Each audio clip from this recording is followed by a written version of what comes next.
Okay, it's 1:30 and welcome back to the House Environment and Transportation Committee. I am, as always, your friendly chairman, Kumar Barve. I'm joined by the vice chair, Dana Stein, who needs to change his name on his home laptop to Vice Chair Dana Stein. And much of the Environment and Transportation Committee is here. And the first bill, here's the order of the bills. The first bill will be House Bill 515, Delegate Polakovich-Carr. Second, House Bill 451, Delegate Henson. Then House Bill 492, Delegate Stein, followed by House Bill 499, Delegate Rosenberg, followed by House Bill 510, Delegate Valentino Smith, and the final bill of the afternoon will be House Bill 517, Delegate Watson. So let's start with Julie Polakovich-Carr from the awesome District 17. Good afternoon. For the record, I'm Delegate Julie Polakovich-Carr, here to present House Bill 515. This legislation would allow political candidates access to rental apartment buildings in order to engage with the voters who live in those buildings, namely for the purposes of registering them to vote or to inform them about an upcoming election. Now, voting is, of course, a central component of democracy, but not all voters are exercising their right to vote equally. And actually, one of the greatest predictors of who is going to be a voter is their living arrangements. Homeowners are twice as likely as renters to be voters. And that's kind of a disturbing statistic when we think about that 1/3 of Marylanders are renters. And even more disturbing when we think about the racial disparities in who rents versus who owns. A majority of Black and Hispanic residents are renters as compared to only about 30% of white residents. Now, there's a variety of reasons for why this is the case, but one of the reasons that renters are actually less likely to vote is because of lack of political engagement. There's been a lot of scientific research done over decades by academics who publish in peer-reviewed journals who looked into this issue, but what they consistently find is that an in-person visit by a political candidate is actually the most effective way to convince someone to go out and vote and to engage them. So this legislation is based on that science. It is trying to engage more voters and increase voter turnout, especially amongst renters, by allowing candidates access to apartment buildings to talk to voters. The legislation does include a number of protections for both tenants and for landlords. For instance, the access is only given to a candidate, not to their volunteers or to their staff. Landlords can require the candidates to make appointments, to sign a waiver of liability, to present an ID, and can expel candidates who aren't complying with the myriad of rules in the legislation. And lastly, I'll just note that this bill is based off of laws that have been successfully on the books and implemented in Minnesota and Indiana, where they really have been effective at increasing political engagement of renters. And I don't have any witnesses today, but I will just note that we do have written testimony from a number of groups in support of this legislation, including the Latino Caucus, Common Cause, Represent Maryland, the Maryland Legislative Coalition, Every District, and Indivisible Montgomery County. And with that, I'm happy to take questions. Okay, questions for the sponsor. Does anybody have questions for the sponsor of the bill? Yes, Delegate Weivel. Thank you, Mr. Chairman. Would apartment building, I was looking at your definition here, would that also include potentially nursing homes or not? No, we crafted the bill very narrowly so that it really is just for rental apartment buildings. It's not nursing homes, it's not gated communities, it's not condominiums, it's not college dormitories. Because I've actually been thrown out of one before, and my question to them was, how do these folks get information on, who the candidates to vote for? And they said, well, that's a really good question. We can't answer it. So it seems like we're restricting access to multi-family dwelling units. It may include our elderly folks who, may not have another means to get information on candidates. Yeah, I'm sympathetic. I had a similar experience early in my political life as well, in terms of getting checked out of a retirement community. And I share your concern. I think that's certainly something to address in another piece of legislation, perhaps. All right, thank you. Any other questions for the sponsor of the bill?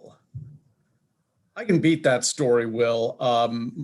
Delegate Mike Gordon and I were actually door knocking outside in the Kentlands community of Gaithersburg, and some guy called the Gaithersburg police on us, and the police guy was like 22 years old, and he almost arrested us until Mike Gordon explained to him about the First Amendment and the fact that, you know, we were outside and we could do stuff like that. So unfortunately, we didn't get arrested. That would have been lots of free publicity for us. So Yeah, I'd like to see the film footage of that one. I think this may have been in the days before you know, cameras being on phones, unfortunately. Okay, if there are no further questions for the sponsor of the bill, we will go to the only other person signed up, and that is in opposition to the bill, Grayson Wiggins with the Maryland Multi-Housing Association. Grayson, you have 2 minutes. Good afternoon, Mr. Chairman and members of the committee. For the record, Grayson Wiggins here on behalf of the Maryland Multi-Housing Association. We do respectfully oppose the bill for several reasons. First, logistics. The bill requires us to provide access to every building on a property when a candidate visits.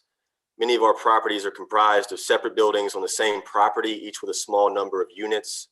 For security purposes, a different key is required to enter into each building. We simply cannot provide candidates with keys to every building, so we will have to assign an employee to escort the candidate around the premises. This will consume a significant amount of our team's time and create direct expenses for property owners. I would also note that the bill does not cap the number of times a candidate may access a property, so the expense burden for property owners may be multiplied many times over.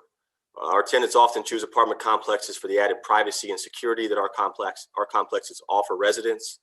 By granting access to every candidate running for public office in a district, the bill significantly impedes upon the privacy and security of our tenants.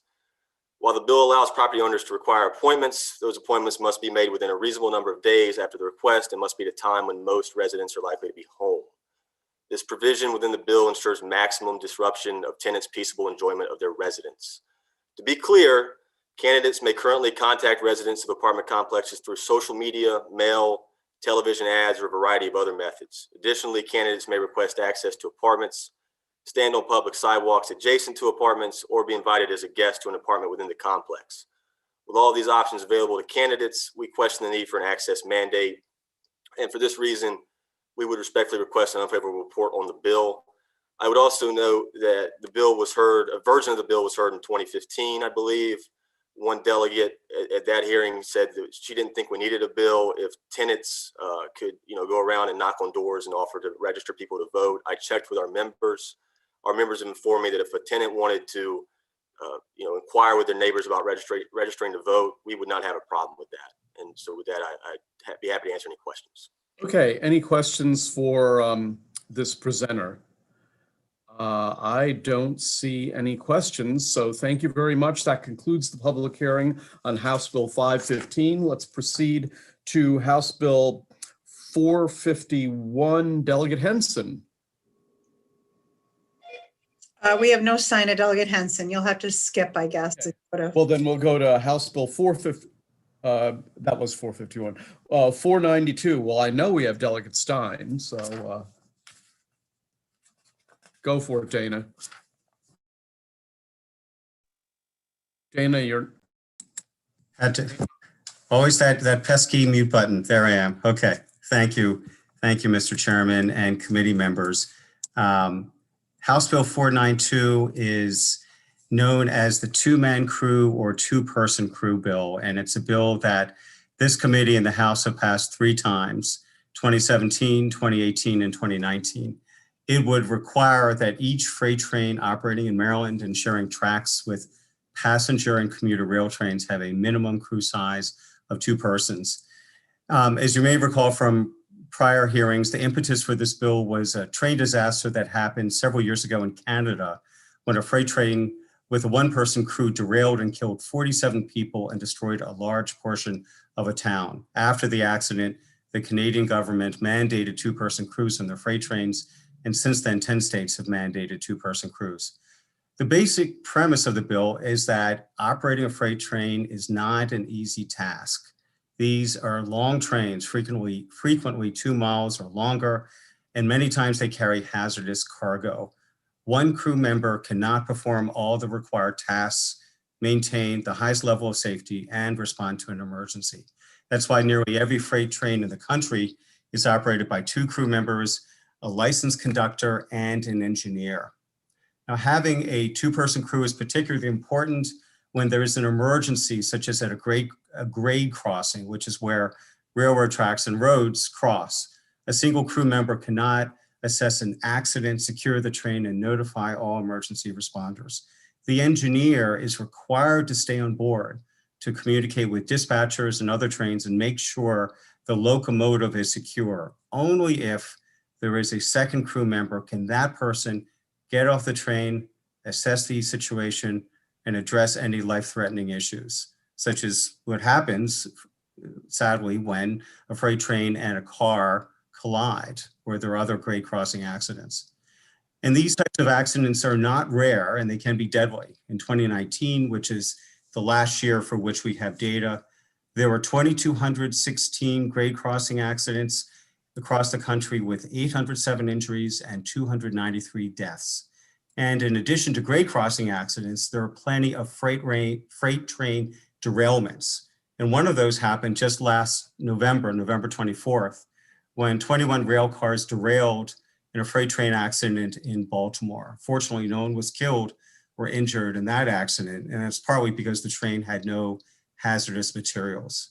Now, 2 years ago, the legislature passed this bill with bipartisan support, but it was vetoed by the governor. So we're back asking for your support. It's worth noting that a poll 3 years ago showed that 86% of respondents supported this legislation. And last but not least, President Biden, in a video made before he became president, has said he supports two-person crews. So with that, Mr. Chairman, I'd be happy to answer any questions or take questions after the panel proponents testifies. Well, it looks like you only have 4 people signed up. So why don't we take your panel and then we'll entertain questions for you and your panel. So the first witness is, and it's 2 minutes for everybody. The first witness is Larry Kapp. Larry, welcome back to the committee. Thank you, Mr. Chairman. Members of the committee, Larry Kapp, Legislative Director for SMART Transportation Division, here in support of House Bill 492. We represent conductors, engineers, trainmen, switchmen, utilitymen, and yard masters who work in the railroad industry in Maryland. SMART represents over 216,000 members throughout the country. I first want to thank Vice Chairman Stein for his advocacy and interest in safety in the railroad industry, in addition to public safety overall. So you have my written testimony, won't go into detail. And I know there's a few new members on this committee, but this rail safety legislation is far from new. I covered that fact very extensively in my written testimony, where I laid out the full history of the legislation. In addition to the survey that was mentioned, a Class 1 railroad tried to implement one-person freight train operations through a very lucrative collective bargaining proposal.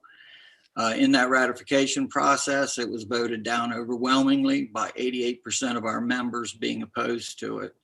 Why? Because train crews know that operating a freight train with a single crew member is inherently unsafe. And our organization believes that when an employee's safety, the public safety, and the environment are all at risk, the issue no longer belongs in the collective bargaining arena, but it becomes a public policy issue. And the arguments that were noted in the governor's veto letter were the same arguments offered in committees in the past on the House and the Senate floor each time prior to them passing it. There's nothing new there. The public saw through those arguments, which was reflected in the survey, and our members saw through those arguments as reflected in their agreement proposal votes. And the General Assembly saw through those arguments and passed the legislation with a bipartisan vote overwhelmingly. So we would urge this committee to give this rail safety legislation another favorable report. Thank you. Thank you very much. Next, Larry Mann. Larry? Thank you, Mr. Chairman. Do you see me? See you and hear you. Great. My name is Lawrence Mann. As a basis for background, I was a primary draftsman of the Federal Railroad Safety Act of 1970, which is the issue before this committee. because it contains the preemption provisions. I'm going to just simply give you an update on the various court cases around the country so you can understand the status of two-person crew around the country. First, I want to advise you that the Supreme Court has already weighed in on preemption in a well-known case known as CSX versus Easterwood. And they made it clear that you can preempt a state only if you substantially subsume the subject matter, and that you must adopt a regulation, not simply cover an issue. And the issue, of course, here is implied preemption, because FRA did not adopt a regulation, and the Supreme Court in Easterwood made it clear that negative implied preemption is not valid. Now, as to the court cases that are pending around the country, first, in 1999, a case called Burlington Northern versus Santa Fe and Santa Fe versus Doyle, the Seventh Circuit Court of Appeals held that two-person crew requirement in Wisconsin was valid. More recently, a United States District Court for the Northern District of Illinois, which is in the Seventh Circuit, held that they must comply with the Seventh Circuit instructions that they must presume the agency action is valid. Sir, your 2 minutes have expired. If you could wrap up your testimony, the committee would appreciate that. Sure. The case in the Ninth Circuit is pending, which controls whether or not a state can be preempted by simply the FRA not regulating. And my attachments have contained the briefs from both the states and the union. Okay. Thank you, sir. Next, Donna Edwards. Donna, are you there? I don't see. I am here. Thank you. Okay, 2 minutes, Donna. all Welcome right. back to the committee. Thank you. Good afternoon, Mr. Chair and members of the committee. I am Donna Edwards. I'm the president of the Maryland State and District of Columbia AFL-CIO. You have our testimony. We attached to my testimony, there are probably a couple dozen other testimonies of unions and support. The sponsor and the vice chair did a great job of once again explaining this bill that this committee and the House has had the wisdom to pass. So I'm not going to belabor all of these points. This is a public safety bill. It's not a union bill. We're providing all this testimony because at one point somebody said, well, the unions, only one of them supported it. We all support public safety. And I'll just give an example. As the sponsor and vice chair said, an engineer, if the only person on that train is the engineer and there is an accident 2 miles down or even a mile down or around the bend, that person cannot leave the engine. So I'm up in Western Maryland doing remote, and for us, that means a lot of volunteer fire departments have to get called. And you have someone who doesn't know if a family of 4 have hit the train or what has happened if somebody cannot go and investigate it. This is just a simple, common sense public safety bill. And we urge your favorable passage of House Bill 492. Thank you. Very much, Donna. And finally, Tom Cahill. Mr. Cahill? Okay, so a number of people who want to add,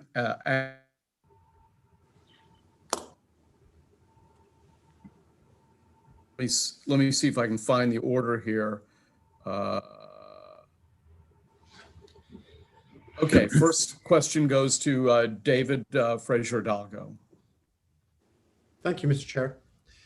So just a couple of questions. I know we've had this bill for, I guess, 3, maybe 4 years running.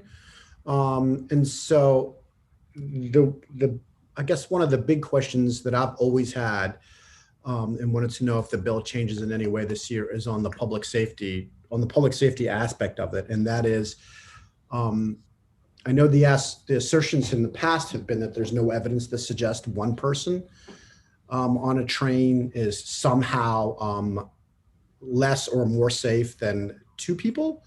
It seems to me that two people would be much more safe, but I wanted to ask, I don't know if, which one of the panelists want to kind of answer that question about the distinguishing the differences between one and two people. Mr. Chairman? Go ahead. Who'd like to answer that question? Mr. Chairman, I can give you some background on that issue. Go for it. Go for it then. In the brief that I have attached to my testimony in the Ninth Circuit, I direct you to pages 15, 20, 23, 28, and 29, which discusses the duties of a two-person crew versus one person. In addition, I want to point out that the John A. Volpe National Transportation Systems Center and the National Academy of Sciences Transportation Research Board have issued reports on the demands of freight conductors' activities. And that addresses the issue between one crew member versus two crew members. And keep in mind that Ask him if he's Tom Cahill. and keep in mind that virtually one-person crews are not in existence. They're only operative in some short line railroads, and they operate with few cars and at very low speeds.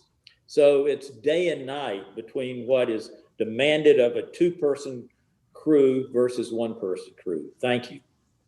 Yeah, and Mr. Chairman, if I could add, in the past, previous hearings, I've talked about the story of a conductor named Mike Rankin, whose story was attached in prior year's testimony. I'm not sure if it's in this year's, but he describes in great detail how his actions as a second crew member saved a life during an accident in a grade crossing. And it just reflects the fact that a second crew member is able to take the actions to assist potential victims, to separate a train, to get out and know where to separate a train if necessary, and coordinate with safety representatives, firefighters. And that's one reason why public safety representatives, such as firefighters, have been in support of this bill as well.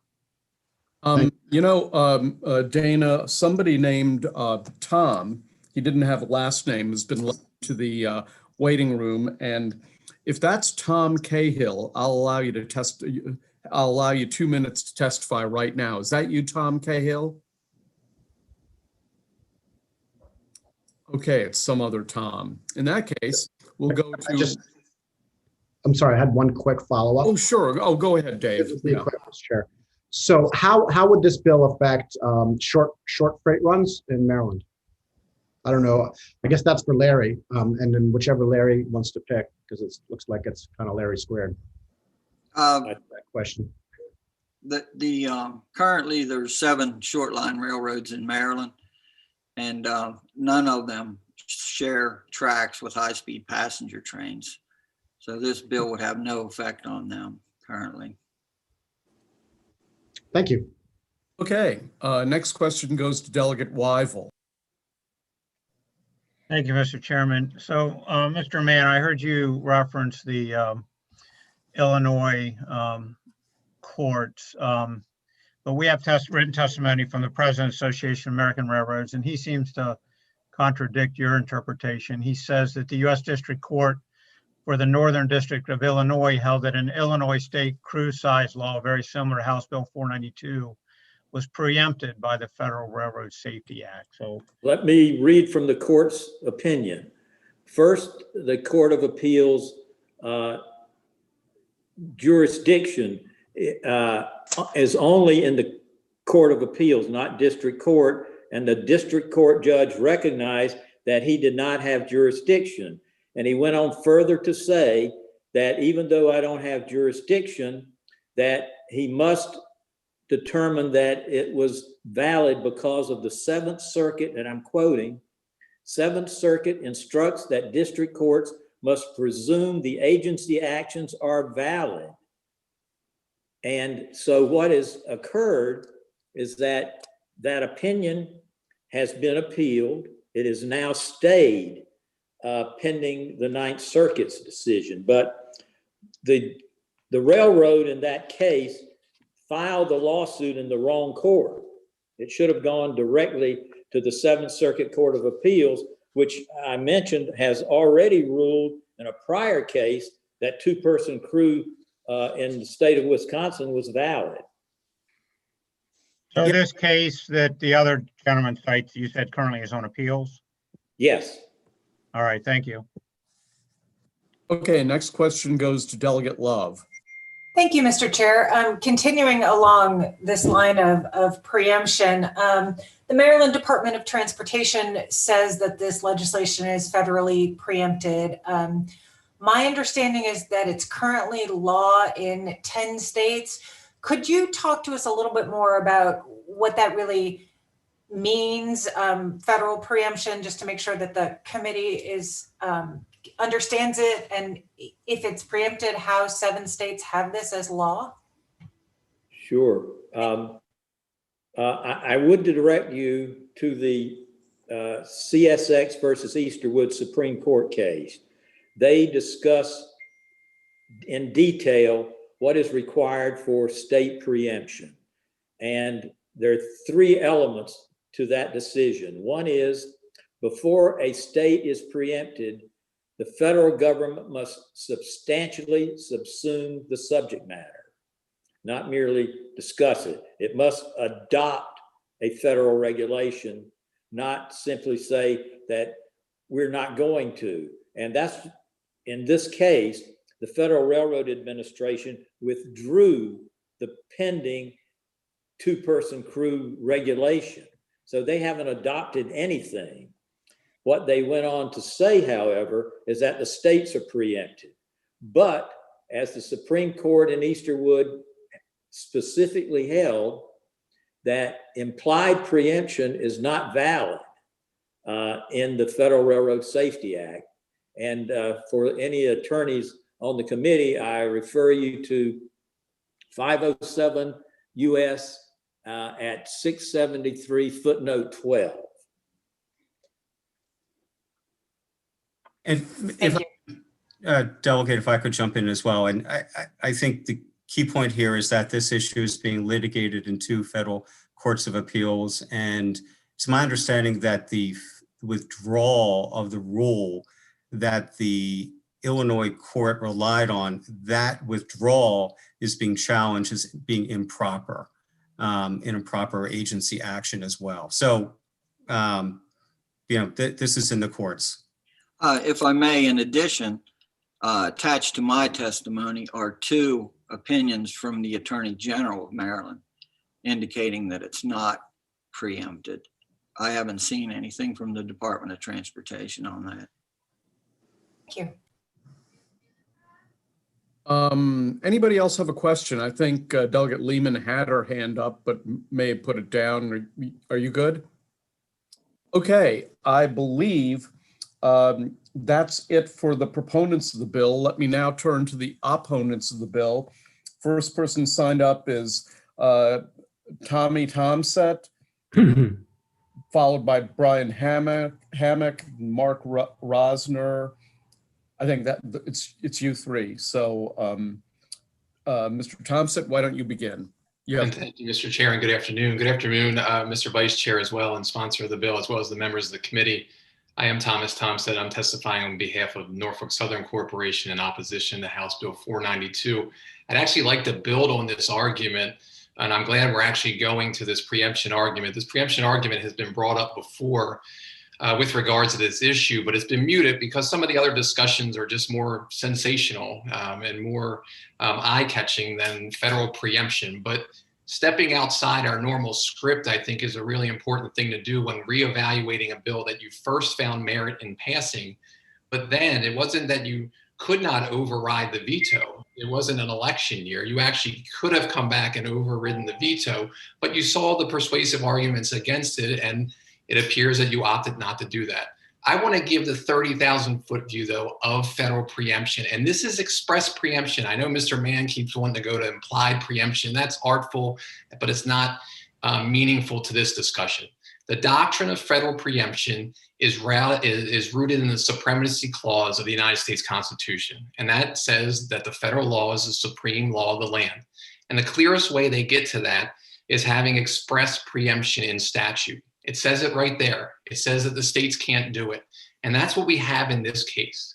And it makes sense. Look, Congress has the duty to make sure that the regulations for railroad standards are uniform.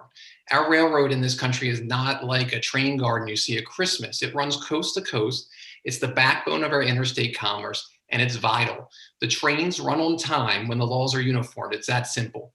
And so when we look at that backdrop, what happened in Illinois is quite interesting. The same parties that are kind of debating in front of you right now were debating that case because the Illinois legislature passed and enacted two-man crew legislation. And the court granted the railways motion for summary judgment, and they granted summary judgment even when giving the benefit of the doubt to the opposing side, because they were the non-moving party, that this was— Tommy, if you could begin to wrap up, the committee would appreciate it. I absolutely can. I asked you to really, truly look at the cases that were provided to you. I asked you to read them yourselves, and you can see as plain as day, this is expressly preempted. We do not need to go to court over this matter in another jurisdiction to find the same result. Thank you. Thank you. Next, Brian Hammock. Brian, there you Good go. afternoon, Chairman Barbay, Vice Chair Stein, and members of the committee. My name is Brian Hammock for CSX Transportation. As you're well aware, I've testified in opposition to this legislation over previous years. My testimony today is going to focus on what has changed in the year since you took this issue up last. In the past, I've testified that one of the repercussions of enacting this legislation would be a financial impact to the MARC rail system. CSX allows MARC to operate on their Camden line, which is on our network from Baltimore to DC. As a result of this legislation, CSX would have to operate on that corridor with two-person crews through our access agreement with MARC. Our previous contract with MARC did not specifically allow us to recoup the costs of this mandate, though we argued the indemnity clause allowed us to do just that. In the past year, we've allowed a one-year extension of that access agreement with MARC, and we included a clause specific to a state-mandated crew size legislation that will allow CSX to bill the state for those costs if this bill were to pass. We anticipate those costs to be just over $5 million annually. If the state chooses not to pay those costs, the alternative would be to stop the Camden line MARC service. For those of you with constituents in your district that use that service, or for those of you that support an expansion of commuter rail in the state, I ask that you consider the impacts of this legislation on public transportation, the cost of the mandate to the state of Maryland, and vote on favorable on HB 492. Thank you, and happy to answer your questions. Okay, and finally, let's turn to Mark Rosner. Mark? Hi, good afternoon. I'm Mark Rosner. I am the president and CEO of the Delmarva Central Railroad. The Delmarva Central Railroad, or DCR as we call it, operates 188 route miles of railroad out on the Delmarva Peninsula. We start in Delaware and run straight south through Maryland, and we end in Hallwood, Virginia, about 15 miles south of Pocomoke City. We handle a variety of freight commodities out on the peninsula, largely serving the agricultural and poultry industries down that way.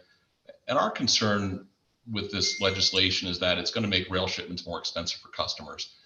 And when that happens, it transitions freight traffic over to trucks. And when that happens, there's two real effects for us. One is a negative effect for the company I operate, which is a small business, which has less than 40 employees out on the Delmarva.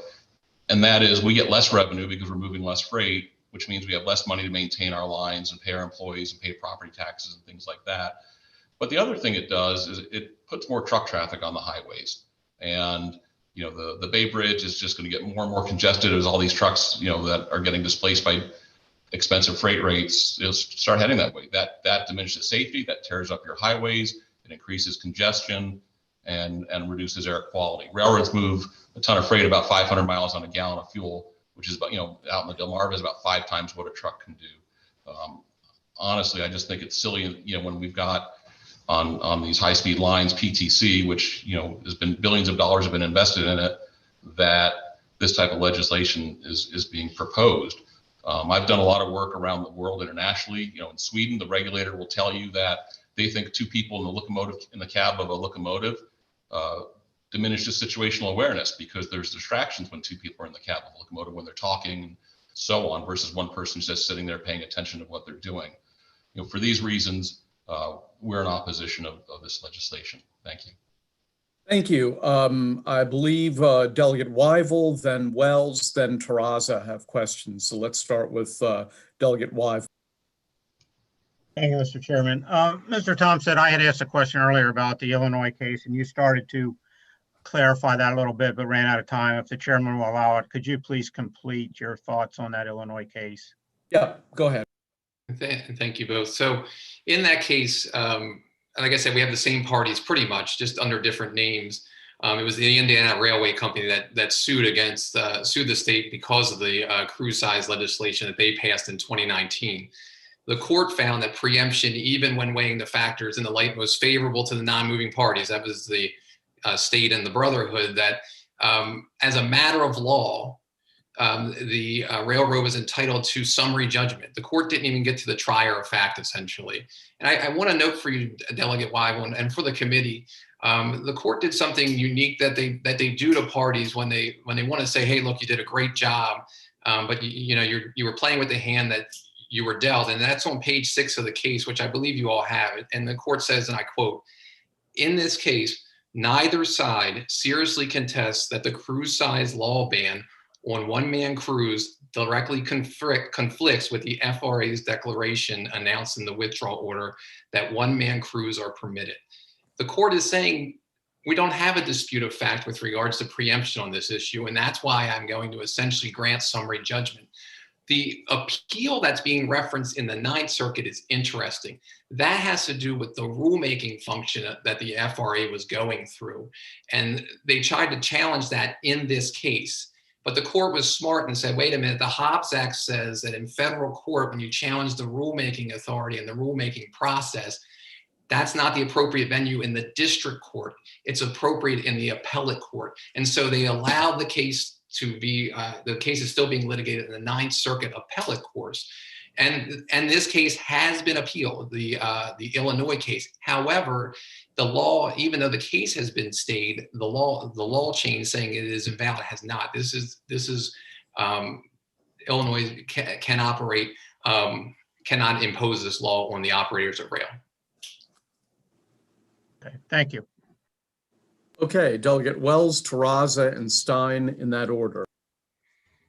Thank you, Mr. Chair. So the question I have is in relation to CSX, and it's in relation to the FSCO note. The FSCO note indicates that they may require 2 engineers on passenger trains if this legislation passes, they being CSX. So this could potentially increase the costs to the state by $2.4 million. And I just wanted to clarify if this is CSX's position about what will happen if this bill passes. Yeah. Thanks, Delegate Wells, for your question. So yes, I agree with that note. I don't agree on the impact, the actual total fiscal impact. We calculate that cost to be just over $5 million based on train starts that operate on the same lines as the MARC system, where we allow the MARC system to operate on their network. So since this legislation says it only requires 2-person on freight where it operates with passenger, we looked at the train starts on the same rail network that we have with passenger. And that's where we get to our figure of 5.2 million. So I would agree that there is a fiscal impact to the state, though I think it will be larger than what you referenced. Just so I'm clarifying, so you're saying the way that you interpret this legislation is that it would require there be 2 engineers in passenger as well as freight. Is that what I'm hearing you say? No, I'm sorry if I confused the point. This legislation would require 2-person crews, so that would be an engineer and a conductor and it would require it on freight trains, not on passenger trains. But it would require it on freight trains where it operates on the same network as a passenger train. Those passenger trains, has been referenced in years past, only operate with one person in the cab of that train. There are other employees on the train itself, but in the cab of the train, there's only one person. Okay. That would continue to be the law of the land. But on the freight train in Maryland, where it operates with passenger, it would require a two-person. Got you. How much freight train operates, just so I'm clear, because now I think there's another element that I didn't realize. So you're saying that in Maryland, we have some freight trains that also have passenger cars attached to them. Is that what I'm hearing you say? No, we don't have that in Maryland. We have freight trains in Maryland and we have passenger trains. Some of the passenger trains operate on the same railroad as the freight trains. CSX owns those those rail lines. We have an access agreement with the state to allow the passenger trains on our network. So you're saying that, so you're saying that on those lines where passenger trains are also operating, where freight trains are operating, those passenger trains would need to have two engineers in the main cab. Is that what you're saying? Not the passenger trains. They'll continue to operate with one person. The freight trains would have to operate with two-person. Got you. I guess the way I'm reading what the fiscal note is saying, because I think it's important just to make sure that we can kind of clarify, it's saying that their assumption is that CSX may then require two engineers in those passenger trains, similar to how this legislation is requiring two engineers in the freight trains. So we would not require two-person on the passenger trains. We don't think there's a safety need for that. And I don't know that we could, force or we could tie the hands of how the state operates their passenger trains. They'll continue to have one-person crews. On our freight trains, this mandate would require us to have two-person crews. Got you. Okay. Then I guess the answer is that, the assumption that CSX would add two engineers in passenger trains, this is based off of the fiscal note, was saying that it would increase the cost to the state by 2.4 million. That cost would go to MTA for mark service. So basically you're saying that CSX will not be adding two engineers on passenger rail, which means that the $2.4 million that they're anticipating potentially will not actually manifest in that case. I think they were confusing the point. The fiscal impact to the state will be the fact that CSX allows Mark to operate on our network. By allowing Mark to operate on our network, that would trigger us having this mandate that you're considering in this bill. The mandate in this bill would cost CSX just over $5 million to implement. Therefore, we would pass that cost on to the state via the Mark contract. If Mark didn't operate on our railroad, this legislation would only impact us minimally in Western Maryland, where Amtrak operates on our line. The bulk of the cost of this mandate comes up where the Mark system operates on our network, on CSX's network.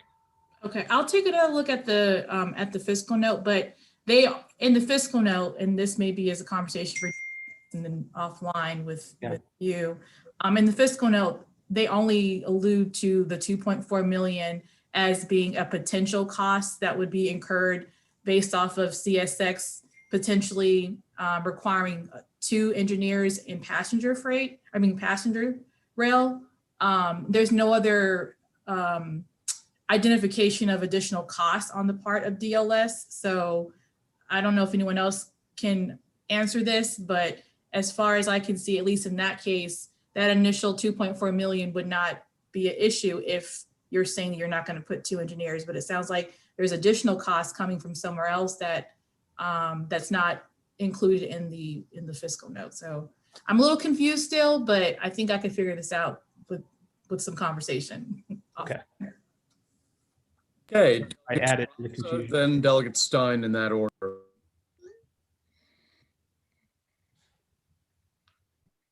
You need to unmute yourself, Jen. Thank you. Thank you, Mr. Chairman. I guess I'm surprised not to hear anybody in opposition mention safety.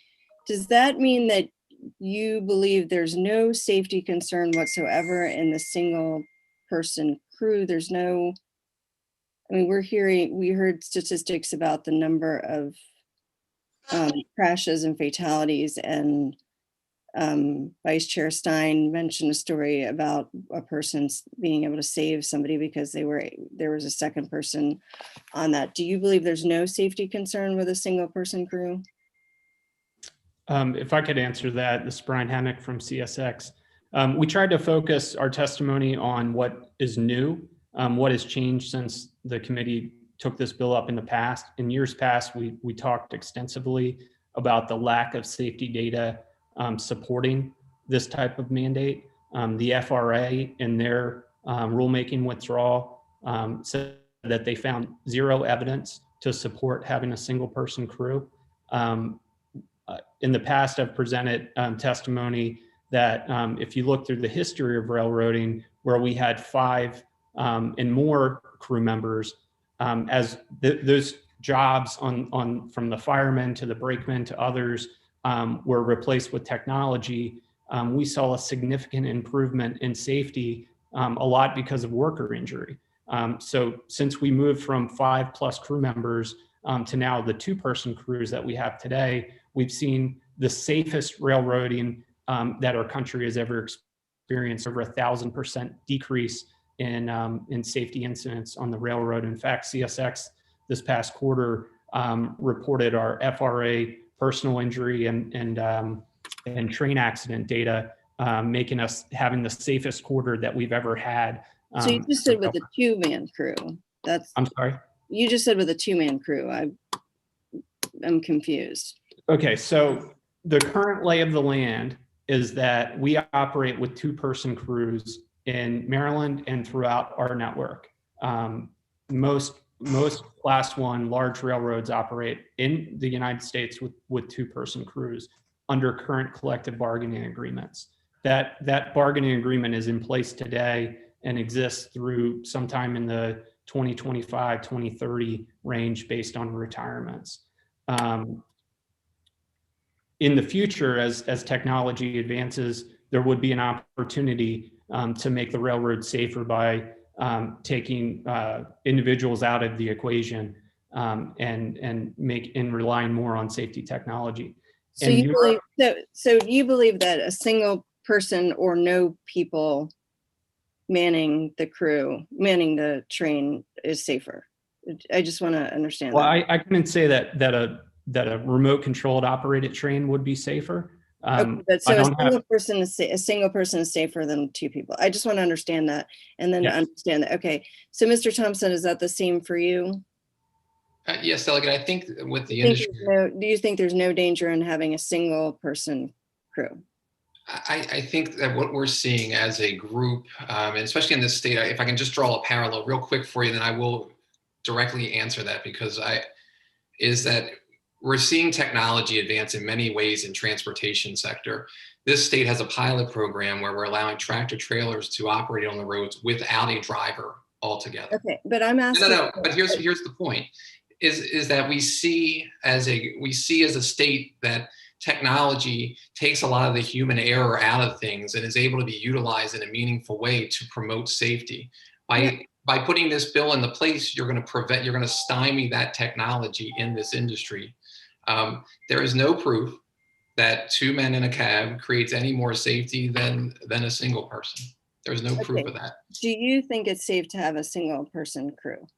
I represent Norfolk Southern Corporation, and it is their position that it does not.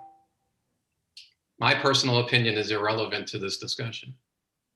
Could I just add to that, Delegate? Passenger rail in Maryland operates with a single person in the cab today. Arguably that's the most precious cargo that's moved by rail are the single person in the cab and then additional crew members. Is that the same on the freight? On freight, today and under this mandate would require 2 people in the cab of the train, not 2 people. Are there additional people on freight trains though? Or No, but there could be, you know, roving conductors that have territory that, you know, take care of issues like block crossings and other. They're more mobile in that fashion. They wouldn't have to, you know, walk 1.5 miles back to the back of a train to decouple cars. As a reference. Just yes or no, Mr. Rosner, do you believe it's safe to have a single person crew on a freight train? Yes, I do. Okay. And that's based on my experience in aviation. And then, Mr. Chairman, would it be okay if I asked Mr. Mann to respond to Mr. No, Okay. we go through proponents and then opponents. All right, thank you. Okay, the vice chair has a question. Yeah, thank you, Mr. Chairman. Just going back to this issue of supposed lack of proof that 2-person crew is safer than 1-person crew. Isn't it true that close to 100% of trains that are operated in the country have 2 people? At least an engineer and a conductor. So you have no data to compare, you know, operating single-person trains with 98, 99% of trains. So it's somewhat of a false argument to say, well, we have no proof. So I guess my question is, isn't that so? Well, this is Brian Hammock again from CSX. There is extensive data on single-person train operations, both in the passenger arena and also in Europe, and then some short lines around the country that do operate with single-person crews. Canada operates with single-person crews. I couldn't cite to you a percentage. I have no reason to, you know, to dispute the 90%. That may very well be true, but there is data out there, and the data shows that there is no improvement in safety. But we're talking about we need to talk about apples to apples. Canada does require 2-person crews for freight trains. And we're not talking about these short lines. We're talking about 2-mile freight trains. And if 98% of freight trains in the country, maybe that's a low figure, require 2-person crews, I don't see how you can compare it with other countries or other types of trains. You know, it's 2 steel rails and freight moved by a locomotive in Europe, just as it is in the United States. They have long trains in Europe. They have more dense metropolitan areas that the trains operate through. I think it is a fair comparison. The FRA found it to be a fair comparison. The courts that have looked at this have found it to be a fair comparison, that there is no localized or no national safety requirement need. And to follow up about the court cases, isn't it true that, with the exception of this Illinois case, when 2-person crew laws have been challenged in other states, the railroads have lost? That's not accurate. In West Virginia, when West Virginia enacted a similar legislation, I think it was in the late 80s or early 90s, their court struck down that mandate, finding that it was preempted by federal law. There are several components. Railroad law is very dense. It's you know, been developed through lots of history here. There are several bodies of law that cover the preemption here. The Illinois case looked at one component of federal law and found that it was preempted. There is another component of federal law that is specific to Maryland and several other states in the Northeast that also preempts this. There are other federal mandates relating to the movement of commerce. I understand that, but railroads have lost in the past when they've been appealed, when they've been challenged. And that's why you have, with the exception of this Illinois case, you have 9 other states that have laws that are still in the books. So well, I think that thank you. The 9 figure I recall from last year included West Virginia, which did pass a mandate, but it was struck down in court. Okay, then 8 states. And Mr. Vice Chair, just like in this state, I draw a parallel to the Dackman decision on lead paint with regards to the cap on how much you can pay victims. That's been on our books for quite some time now. but it was struck down by the court as unconstitutional. The same goes for these. No one has gone back and cleaned up the books, unfortunately, and taken them out. They've just sat there to languish, unfortunately. Right. And the bottom line is this issue of preemption is on appeal in 2 federal courts of appeal. No, it's the preemption is being challenged in one. The rulemaking is being challenged in a separate court. The court that will hear the preemption argument is looking to the Ninth Circuit to see what their decision is. So there's right. one. I mean, the rule that is the premise for the decision, that the most recent decision that you rely on, just like many rules of the past 4 years have been struck down by courts, there's a challenge to that rule as well. And I really don't have a question. Thank you, Mr. Chairman. I was beginning to think that we had turned into the Judiciary Committee. Delegate Boyce. Thank you, Mr. Chairman. I want to clarify, this came up in 2019 when my first session. I just want to clarify this point is that, and the point that was brought up is that you're opposed to this legislation because of potential technology that may come, therefore, that would not need a quote unquote 2-man crew. But to date, we don't have the technology. Is that correct? Hi, Delegate. This is Brian Hammock again. Hey, Brian. Nice to see you. So we oppose it on a number of fronts. To your point, I think Tommy touched on this.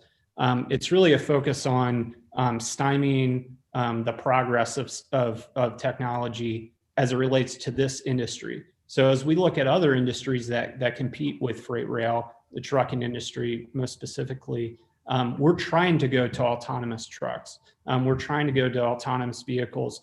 But in this instance, we want to lock in just Maryland with a 2-person crew with no safety data to support that. Compounding that is the fact that most of our trains move in interstate commerce. So going through Pennsylvania, through Virginia, through the District of Columbia, and then having to add a crew member just to go through Maryland would create havoc on our system. There are a number of reasons why we oppose it, but as it relates to technology, arguably PTC, positive train control, which was a federally mandated safety initiative, is duplicative of many of the safety focused jobs that the crew members would do. And we've seen a significant improvement in safety through the implementation of that. Maryland was on our system the first state that was 100% out of with positive train control. Okay. And then I guess my follow-up question is that, the fiscal note clearly states if this becomes federal law, then this bill essentially is null and void. And I'm questioning what the rail organizations will be ready to do in that case. So the federal component is interesting because this bill in Maryland is really, a broad brush. It says if your freight train operates on the same rail line as a passenger train, you have to have 2 people. It doesn't mean if, passenger rail only operates, in fixed hours. It doesn't mean at night we can operate with 1 person, even though there's no passenger rail out there. It's just saying you always have to have 2 people if you're on the same railroad as a passenger operates. When the federal, if President Biden, as someone mentioned, moves forward with legislation, it's really going to focus on the type of train movements that may require a 2-person movement. And it's going to, I think what you'll find, I think what we'll find is that they will look at what are the train movements that can be done today with 1-person crews. And so the rulemaking, I think, will be more nuanced, or the federal legislation would be more nuanced to allow an evolution of the rail industry, not sort of a broad brush that says you have to always have 2 people no matter what. Mm-hmm. And the last question, Mr. Chairman, if you don't mind, and with the regards to safety, and because there's the track sharing, and forgive me if I missed this point, but 2-man crew as it relates to, we move a lot of fuel and chemicals. And so just wondering your thoughts on that as relates to, do we think it's the responsibility of one person or two to manage such a responsibility, especially when we talk about unfortunate fatalities? So, I would argue that there really is not just two people that are responsible for that. We, have many layered responsibilities as it relates to safety. We have dispatchers that are monitoring the train movements, communicating with the cab of the train, giving signal indications to the trains when it's safe to move to the next section of rail. We have line of road employees that are out inspecting track to ensure the safe movement of freight. We have crew members that are signal crews that are out, providing assistance at switches or at signal locations. So it's a multi-layered approach. The railroad, it's not just two people in the cab of a train that are out, sort of operating on their own. Thank you. So two-man crew to you means somebody could be in a cabin and somebody could be on phone support, or? No, under this legislation, two people means two bodies in a very small cab. Right. To your point just now, you mentioned that someone's always in communication with someone else. So in your point, the person is technically never alone per se, is what you're saying. I'm saying, yeah, that the railroad doesn't operate just sort of leaving it up to two people in the cab to make sure that their freight is safe. We develop technologies and redundancies throughout our system to ensure that that we can move our cargo safe. And I note that freight rail is the safest mode of land-based transportation for freight. Thank you, Brian. Appreciate it. You're welcome. Okay, let's move on to Delegate Healy and then Delegate Lehman in that order.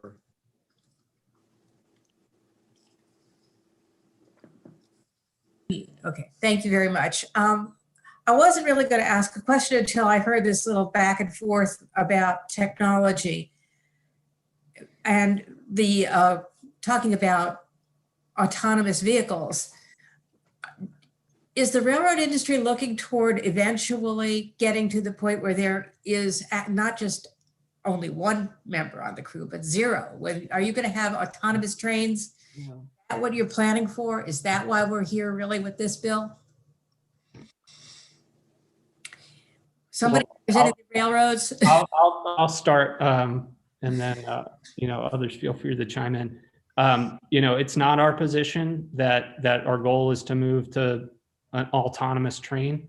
I don't think we're there yet. It's not our position that we're moving to a single person in the cab train today. Our position is that we need flexibility in how we develop technology into the future. And if a result of that is we're able to make railroading safer by taking the human error out of a train movement, then that's a positive for all involved, for our customers, for— Okay, well, let me just stop you there, because when we've been talking about autonomous vehicles on the roads, that technology is developing regardless of how many people are driving on the roads. That's the technology is developing independently. Why do you need this kind of flexibility? Can't that technology be developed until the point where it's safe, and then you can ask for legislation to allow experimental operations, and the same way we're doing with some of the autonomous cars? Well, I think a mandate that is fixed in law that you have to— Sorry, I muted there.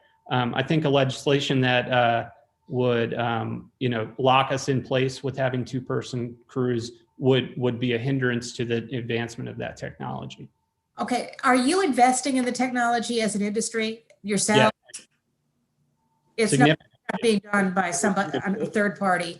No, to the tune of billions of dollars through the implementation of positive train control. Okay, thank you. Delegate Lehman. Thank you.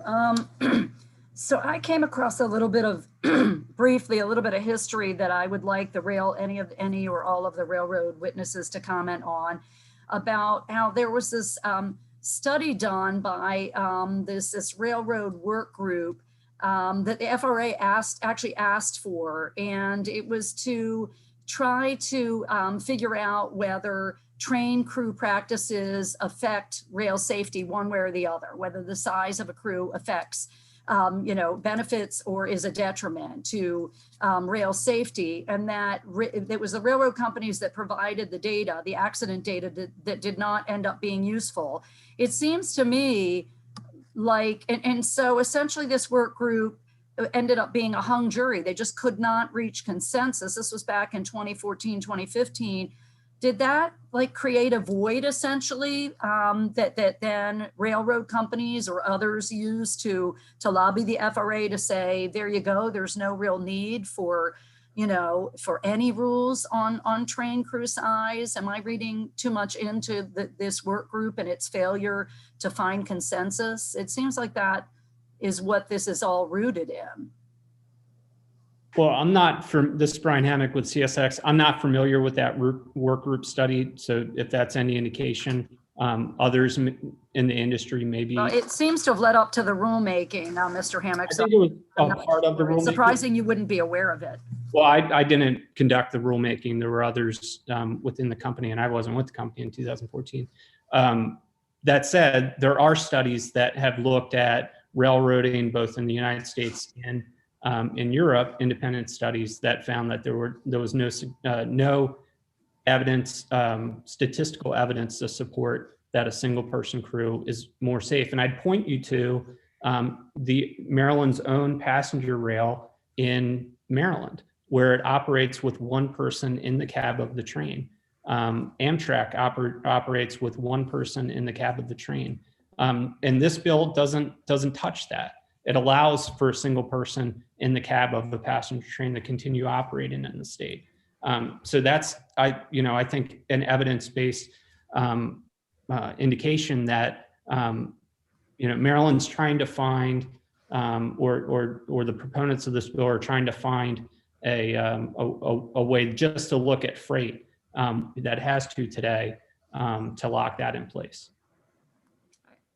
So thank you for that. I think what's concerning is that it reads as if just the failure to reach consensus about safety, led to rulemaking that, that comes down as if there was an argument that crew size is not related to safety, when in fact, a year of an attempt at reaching consensus on that did not get anywhere. My second question is that if and I am totally supportive of this legislation, Vice Chair Stein, I've voted for it in the past. I do understand the need for it, all the lawyers' arguments about preemption aside, but I was just curious, with President Biden being supportive, isn't there a scenario, or could there be a scenario where he would order the Federal Railroad Administration to issue a new rule supporting a two-man crew or even a multi-man crew? And if he did, would we still need state legislation, maybe in case a future president would repeal that? Well, I think that what Tommy and I have tried to convey today is that that's really the proper venue for this. Federal courts have agreed that this is preempted at the state level. That at the federal level is the proper place to have, a mandate or some regulation on the size of a train crew. All righty then. Do you have any more? I'm sorry, did I cut you off, Mary? No, I was just going to say I would make the reverse argument that every other administration that came along could have a disagreement about this. And so, with other, federal standards, the ban on chlorpyrifos comes to mind. And I understand that railroads are unique and have unique powers in our country. But we use that argument to pass other stricter state laws when we feel like the federal government. That's wandering into the realm of debate rather than questions. So are there any other questions for the opponents to this bill? Seeing none, that will conclude the public hearing on that bill. I understand that Delegate Henson and Rosenberg are not available, but Delegate Valentino Smith is. So let's go to House Bill 510. Delegate Valentino Smith. You have 4 minutes. The clock will run 2 times with 2 minutes. Thank you, Mr. Chairman, Mr. Vice Chairman, members of the Transportation Committee. It's nice to be with you on Zoom. Look forward to being with you soon in person. House Bill 510, Transportation Private Sector Transportation Project Ombudsman Bill. You've heard this, we're here again. It addresses the very real problem of access to information and transparency in this unprecedented era where we have proposals for massive private transportation projects in our state. House Bill 510 establishes an ombudsman's office within the Maryland Department of Transportation where constituents and citizens could go and ask questions about proposals on private transportation projects and receive timely answers. The Maglev project is one you're familiar with. It's a very unique private mass transit project. No protections similar to those for the P3 projects, such as the Purple Line, and what citizens were offered with respect to being able to get information and participate does not exist. It's really financed by equity firms, and this high-speed line is supposed to move between Baltimore and Washington. It's never been undertaken before. It's bound on the west side by I-95 and on the east side by the Baltimore-Washington Railroad. It will impact portions of Washington, D.C., Prince George's County, Anne Arundel County, Howard County, Baltimore County, and Baltimore City. The draft DEIS has been released for those that are interested, with public comments due by April 22nd. But many Marylanders have sought and continue to seek detailed information about this project. And a project of this magnitude has significant environmental, commercial, quality of life, and homeownership impact. You're all too familiar with those arguments based on Purple Line and potential toll line roads, which are P3s. Specific concerns on the placement of these, the construction. There's no place really centralized in the state where Marylanders can go with their concerns and their need for information. If we're going to be asked to give up public land, if we're going to be probably holding the bag if there's a failure for this, if it doesn't succeed, the state and its citizens stand to either gain a lot and or suffer a lot. But nevertheless, they need a centralized place for their concerns. Given the magnitude of what exists, it's time for us to create a policy that affirms that there's a point of contact and somewhere within the state for to ascertain important information. Just there's no real state money in it yet. The state cannot and should not rise to significant ramifications of such an unprecedented project. So I have really encouraging news for the committee. Here a couple times, the prior Secretary of Transportation refused to set this up, even though there was joint chairman's language. But the current Secretary of Transportation, as you'll see in the MDOT letter of information, has a dedicated person to act in this area as the ombudsman, and we're hoping they'll place it on the website. So legislation, though, continues to be needed. We shouldn't be on a roller coaster approach to this project and a vacillating commitment by the state to assisting citizens maneuver such a huge mass transit proposal, with one secretary refusing to address the issue and another secretary absolutely committing someone. So passage of this bill will ensure that we have a legislative intent for continued transparency and public access and assistance for mass transit projects of this nature, and that the state can and should play a meaningful role in helping the public. Thank you, Mr. Chairman. Thank you. It appears that you have 1, 2, 3 witnesses signed up in favor of the bill. So I'm going to go through all of them first before I entertain questions. And I'm going to allow 2 minutes for all of the witnesses, including elected office holders. So Marshall, Takesha James, and Susan McCutcheon, in that order, 2 minutes each. Marcia, welcome to the committee. Mr. Chairman, thank you for the opportunity to testify in support of House Bill 510. I am Marcia Watson, and I'm speaking here today as president of the Patuxent Bird Club, a chapter of the Maryland Ornithological Society. I also represent the Friends of Patuxent, a nonprofit organization that supports Patuxent Research Refuge and Patuxent Wildlife Research Center. The current proposed SC Maglev project serves as an example of why an ombudsman position within the Maryland Department of Transportation is desirable to protect the public interests in the case of projects put forth by private corporations or public-private partnerships. In the case of SC Maglev, we have a well-funded private company which states that they have billions of dollars in backing from foreign investors, serving as the sole source of information to the public about the project. Their manner of providing information to the public has been both confusing and one-sided. I will give 5 examples drawn from my own experience in following the SC Maglev project over the past 4 years. All of the supposed benefits of SC Maglev, such as ridership estimates, air pollution reduction claims, jobs creation, and increased GDP, have been generated by the private company with no explanation of their methods of calculation.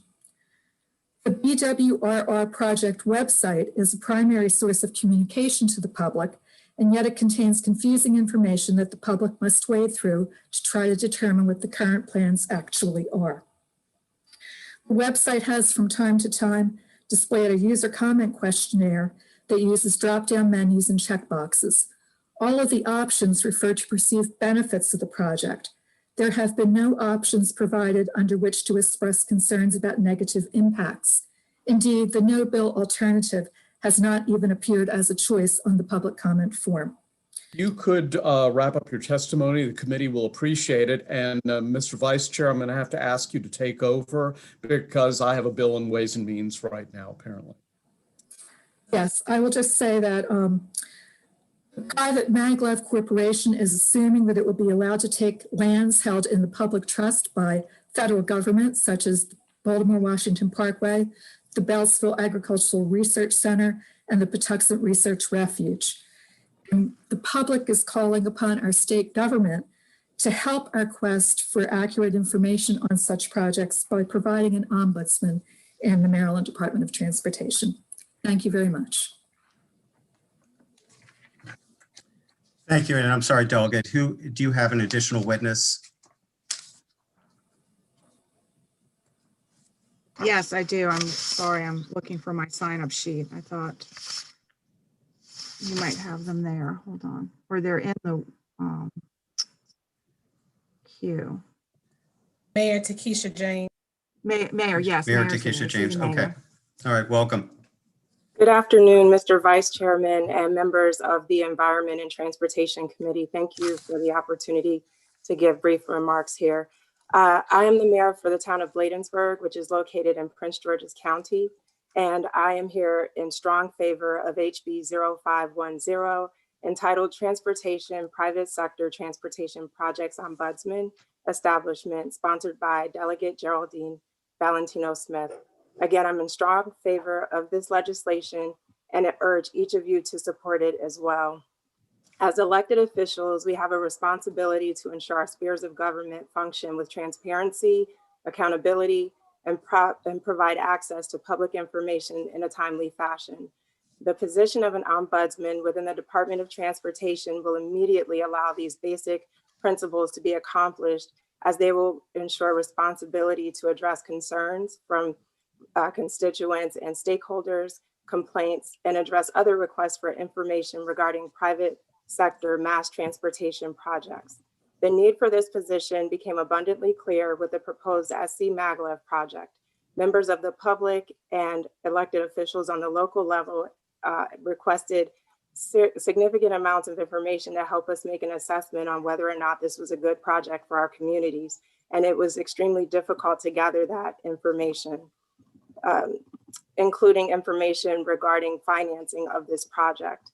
In supporting this legislation, I also ask for your support with ensuring the ombudsman position is provided all of the necessary resources to conduct the job requirements in a timely manner, I also ask that this is implemented as quickly as possible, as the need is urgent with all of the private sector transportation projects on the horizon. Again, I applaud Delegate Valentino Smith for gathering input from community stakeholders that have experienced challenges in this area and for being responsive to our concerns by seeking to take action with HB 0510. Again, thank you, Mr. Vice Chairman, for the opportunity to testify. Thank Thank you. you, Mr. Thank you, Mayor. I have Patricia or Susan McCutcheon. Okay, she's listed as favorable with amendments. Okay, sorry. So that's okay. So why don't we take any questions we might have for you, Delegate, or your witnesses? Are there any questions for the sponsor? Okay, well, seeing none, we can go to Ms. McCutcheon. Thank you, Vice Chair Stein and committee members. My name is Susan McCutcheon. I live in Bladensburg and am a liaison for the Bladensburg Citizens Against the SC Maglev and the Maryland Coalition for Responsible Transit. I am submitting this oral testimony in support of House Bill 510, a bill sponsored by Delegate Valentino Smith, which I strongly support and applaud. Residents and municipal, county, and state officials are dealing with several private major transportation projects already underway and being proposed in our Northeast Corridor, including the SC Maglev project, for which I support the no-build option. In fact, all public transportation projects need to be monitored by a designated ombudsman. House Bill 510 appropriately addresses the need for this individual to respond to concerns, complaints, and other inquiries from elected representatives and state residents, as well as other organizations. These maintained records must be made accessible to the public.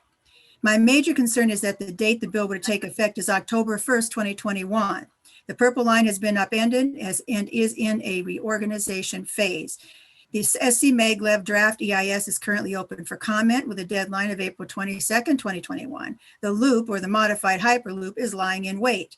An earlier date would be more prudent for an ombudsman to tackle these and other transportation projects and would be a positive step forward to try to bring some order to the current chaos. I'm particularly concerned about the proposed SC Maglev project, a deeply disconcerting conundrum both for you and your constituents. Elected officials, if truly dedicated to public service and not under the thrall of powerful lobbyists, must reach out to their constituents and representative entities before making major decisions that will affect the communities along the routes. The issues rolling beneath the SC Maglev have not been mined sufficiently for concrete information about actual financial cost, the safety of new technologies, and the environmental and health impacts affecting the quality of life of the residents and communities along the routes. There are grave concerns about social equity and environmental justice. Thank you. I urge you to support the bill. Thank you. Great. Thank you. Any questions for Ms. McCutcheon? Let's see. Seeing none, that concludes the bill hearing for House Bill. And thank you very much, Delegate. Thank you, Mr. Vice Chairman. Thank you, committee. And next we'll turn to House Bill 517, Delegate Watson.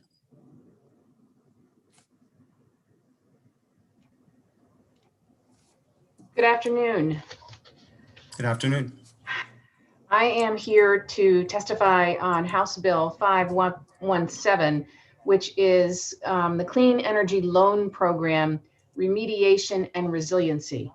Good afternoon, and thank you for allowing me to be here. This is a very simple bill that would expand financing options for property owners seeking to invest in environmental and health remediation or resilience projects for their commercial property. So as you are aware, over the past decades, we have had several natural disasters creating all kinds of havoc. I don't have to tell this committee about that across the state. Those natural disasters have presented a problem for state and local governments as they try to finance resiliency infrastructure improvements. Okay. In addition to that, we have had 517.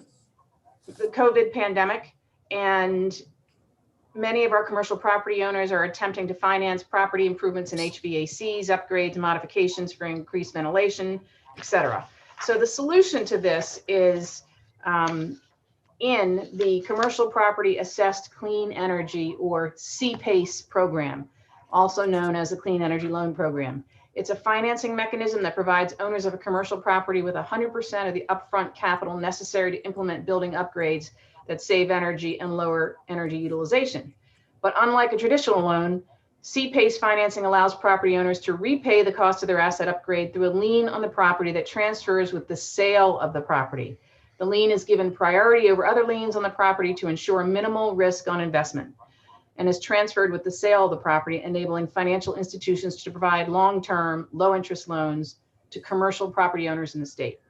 So House Bill 517 expands the authority of that program to include environmental remediation projects, which are defined as projects intended to remove environmental or health hazards, like asbestos remediation, lead paint removal, mold remediation, or other projects that promote indoor air and water quality. So number one, environmental remediation projects, and number two, resiliency projects, defined as projects intended to increase the capacity of a property to withstand natural disasters and the effects of climate change. The bill expands the flexibility of the program by allowing this financing mechanism to be used for the purposes of refinancing existing projects that fall under the scope of the program as well. So why should we approve this bill? Basically because we have to have mechanisms for the intensity and frequency of severe weather events, which we just talked about. This expansion of this program can be done with no state or local expenditures. The program is administered by PACE Financial Servicing, which is a private entity, and the loan is made through this program. They're made by private banks and lenders. And finally, PACE Financing Servicing has stated that it is their intent to work with localities to update their ordinances to match the provisions of this legislation should it be adopted. Therefore, the implementation of this legislation will not require any additional non-monetary state or local resources. In summary, we have a good opportunity to help commercial businesses provide these upgrades without costing money to the state. So with that, I respectfully request a favorable report on House Bill 517. And testifying in support today, we have representatives from PACE Financial Servicing, the Nature Conservancy, and Preservation Maryland. Thank you for the consideration of this bill. Thank you very much. I'll tell you what we're going to do. We'll take the testimony of the proponents of the bill, and then we'll entertain. Perfect. Thank you. Of you, and for all of them, they each get 2 minutes. And first up is Eleanor Cowan. Eleanor, welcome back to the committee. Thank you, Chairman. Members of the committee, good afternoon. My name is Ellie Cowan. I'm the Director of Advocacy at Preservation Maryland. We are the statewide historic preservation organization. And I'm here today to offer our emphatic support of HB 517, which would expand the definition of what qualifies for PACE financing to include environmental remediation and resiliency projects, both of which are essential to maintaining Maryland's historic built environment for future generations. As Delegate Watson said, Maryland, you all know the impact of an increasingly volatile climate and changing weather patterns and the challenges those present to communities across our state, especially historic resources, which are often located in vulnerable locations. We at Preservation Maryland have worked in supporting historic communities everywhere from Ellicott City to Annapolis to Dorchester, where historic resources are already being lost to devastating floods and sea level rise. And while there's already certain incentive programs for after a flood, this C-PACE program helps owners prepare for a natural disaster before a flood at no additional cost to the state. Environmental remediation such as lead paint abatement and asbestos abatement are another definition that this bill would help cover, which is something that many owners of historic properties face at a very high cost. So this would help mitigate some of those costs for those undertaking historic preservation. And so the opportunity to utilize this PACE financing really helps the private sector invest in securing our historic properties for future generations, again, at no cost to the state. So we support and encourage a favorable report. Thank you very much. Next, Kate Kerr. Mr. Chairman, members of the Environment and Transportation Committee, thank you for the opportunity to speak to you all today in support of House Bill 517. For the record, my name is Caitlin Kerr, and I'm here representing the Nature Conservancy. Put simply, this bill expands on the existing Property Assessed Clean Energy Loan Program, or PACE, by allowing property owners to finance or refinance projects that remediate environmental and human health risks and/or improve the resiliency of their properties. Through this approach, we seek to expand on the foundations of the PACE program, which provides a pathway that significantly reduces or eliminates upfront costs to the property owner. Right now, resilience and remediation projects can be funded through grants or private financing, which often require the property owner to pay upfront or repay financing over a short time frame. The majority of adaptation financing is targeted to the public sector, but we know that we each have a role to play in making a collaborative effort to address climate change. This program opened doors for our frontline businesses who are already experiencing the economic and safety impacts of climate change and allows them to pursue a wide variety of approaches to protecting their assets. In the aftermath of Hurricane Sandy, our region lost many coastal businesses. Likewise, after being hit with 2 devastating flash floods within 2 years, some of Delegate Watson's constituents in Ellicott City had to make heart-wrenching decisions between personal safety and finances versus the small businesses that they had invested so much work, funds, and hope into. Had these business owners had access to programs like this, then maybe they could have weathered the storm, or at the very least, they would have had more options. Expanding the PACE program creates new resources and improves flexibility for property owners and businesses to better protect their livelihoods without increasing state or county general fund expenditures. For these reasons, the Nature Conservancy urges a favorable report on House Bill 517. Thank you for your time. Thank you very much. Next, Ruth Ann Norton. Ruth Ann, welcome back to the committee. If you're there, well, we'll go on to Jessica Coleman. Jessica, you there? I'm here, but sorry. Oh, Ruth Ann, okay. There you are. Chairman, so good to see you. Thank you, Delegate. I'm going to be so super quick here. I think you've got excellent testimony ahead of you. What I will tell you is in the Healthy Homes technical studies that our organization, the Green and Healthy Homes Initiative, have done for the U.S. Department of Housing and Urban Development, and doing data analysis on properties related to Sandy recovery and other disasters. What we know is needed most is flexibility of funding to address the environmental health threats that come as a result in terms of the ability to get the money where it needs to go, to produce savings for local and state government up to 25%, and to ensure that the properties as put back into useful life are protecting the health and safety. This is just smart, common sense business. GHHI is in strong support. We're happy to share our data, and you have an extensive letter of support from us. Thank you. Thank you very much. Now, Jessica Coleman. Jessica, you out there? Jessica? Well, okay, we'll proceed to questions. Yeah. There you are. You there? Yeah, I'm so sorry. I was having issues with my headphones. Okay, go ahead. You're up 2 minutes. Welcome to the committee. Thank you so much for having me. So my name is Jessica Coleman. I'm the Senior Manager of Programs at PACE Financial Servicing. To provide a little bit of additional background for you, the PACE program here in Maryland is called the Maryland PACE Program.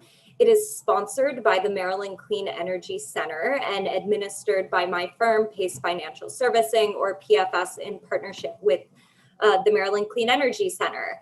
We advise state and local governments across the country on PACE programs. CPACE legislation is active in 36 states plus the District of Columbia, and there are active programs in 24 states plus the District of Columbia. So although you may not have heard about CPACE before today or the Maryland PACE program, it's not a new concept. We've actually had the program here in Maryland since 2015, and it currently services And PACE is currently available in 18 jurisdictions in Maryland. Those are counties plus the city of Baltimore. As mentioned, it is offered at no cost to state or local government.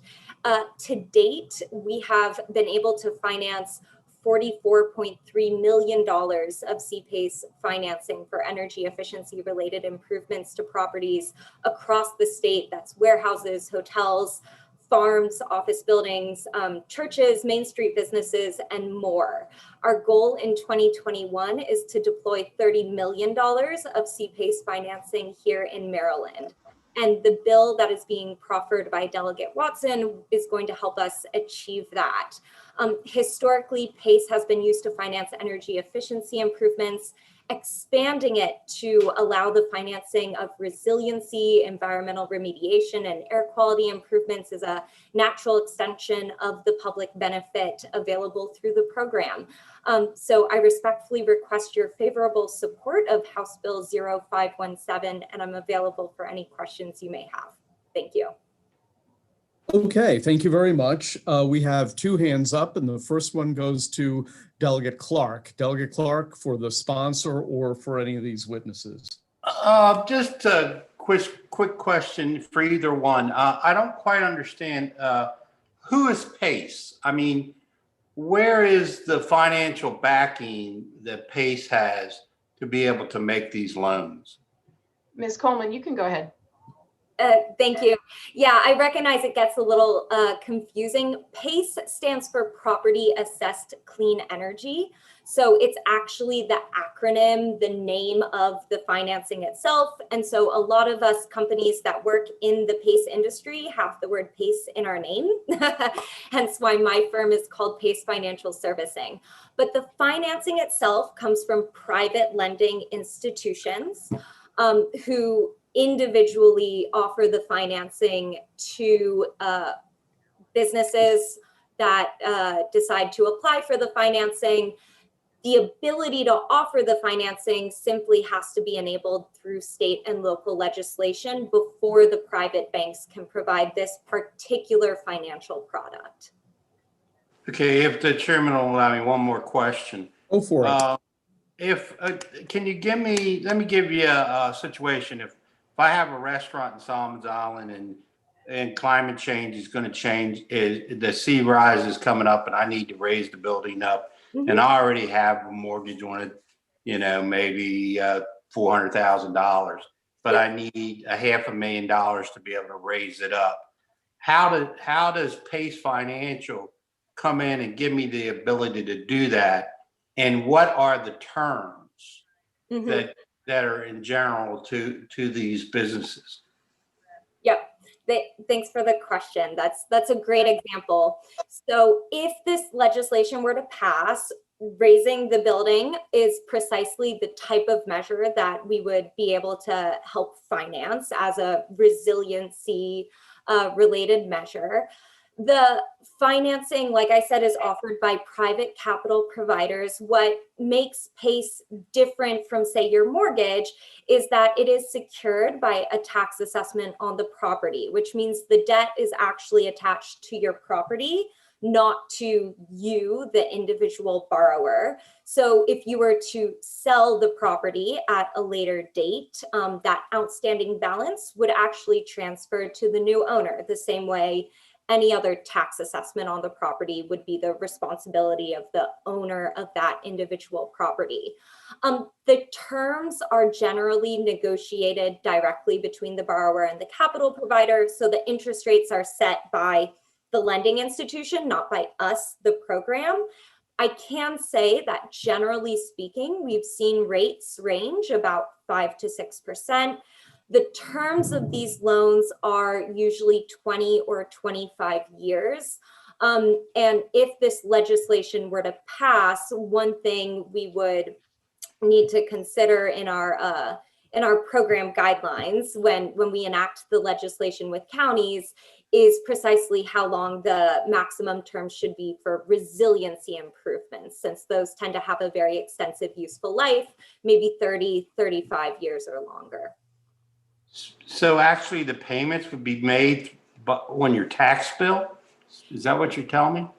That's right. That's right. That's why we need state and local legislation to enable the PACE program. The counties are essentially servicing these assessments on the part of the private capital providers and then remitting the funds that are collected for the PACE payment to the capital provider. And that provides an additional level of security for the original capital provider that lets them offer these the PACE product, which has these unique benefits such as attaching to the property, having these extensive repayment terms, etc.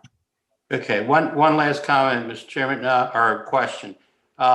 So if something happens and the building is destroyed after it's been raised through other climate issues, and the purveyor of the property walks away from it, where does PACE go to recover their money if the property becomes unuseful, totally unuseful at all?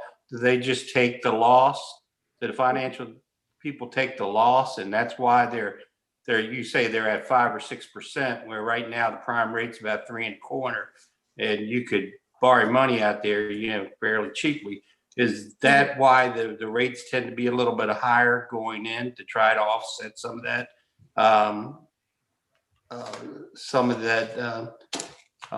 cost of possibly losing risk? I think you're looking for the word risk. Risk, yeah, that's what you're right. Yeah, the little words that get me. Yeah. Yeah, that's right. There's certainly a different risk appetite for these PACE capital providers. To your question, however, the PACE assessment does sit with the property until it's repaid. So it's never accelerated. However, it's never extinguished. So in the example that you provided, Delegate Clark, if the property owner were to walk away, let's say the county took possession of that property for some period of time, the PACE capital provider would not be paid until that property passed on to a new owner. And whomever the new owner of that property would be would take on the responsibility of making those annual PACE payments again until the original assessment was repaid. Yeah, just one flaw to that reasoning is that property could belong to the deep blue sea, and then there would be nobody to repay. But that's all I have. That's true, but we'll leave it to the PACE capital providers to underwrite that. Thank you, Mr. Chairman. Okay, the Vice Chair has a question. Thank you, Mr. Chairman. My question is, do the jurisdictions that have already authorized use of PACE for energy efficiency, I take it they have to pass a local ordinance that would authorize these expanded uses for mediation and resiliency, and they could choose one bucket or the other. They wouldn't have to adopt all the potential new uses if they didn't want to. Is that right? Yes, Vice Chairman, that's correct. Okay, thank you. Any other, Delegate Holmes. Thank you, Mr. Chair. How will any future purchases of the property be notified of this debt? They are required to be notified per the loan documents that have been signed. And not to mention the fact that PACE assessment, because it's a tax assessment, is actually recorded in the land records. So when they run a title search on the property, they will see that assessment in the title search. Thank you. Delegate Boyce. Thank you so much, Mr. Chairman. I had a question about, I have in Baltimore City, a couple of my neighborhoods that have experienced for decades urban flooding and inland flooding. And I'm wondering, does this address it or allow those residents to be able to take advantage of this? Because I have two residents who are, who've been in their homes for combined almost probably 100 years, but one for 60 and one somewhere else in kind of a nuanced community where they pray every time it rains. And I'm wondering, does this include those type of individuals? Delegate Boyce, Ms. Coleman can confirm this, but I believe this is only for commercial properties. Is that correct, Ms. Coleman? Only, okay. That's correct. It is Okay. only for commercial properties, though I will say the definition of commercial in this program does include nonprofits. Well, actually, let me be more specific. The legislation does authorize, the current PACE legislation does authorize PACE financing for both residential and commercial borrowers.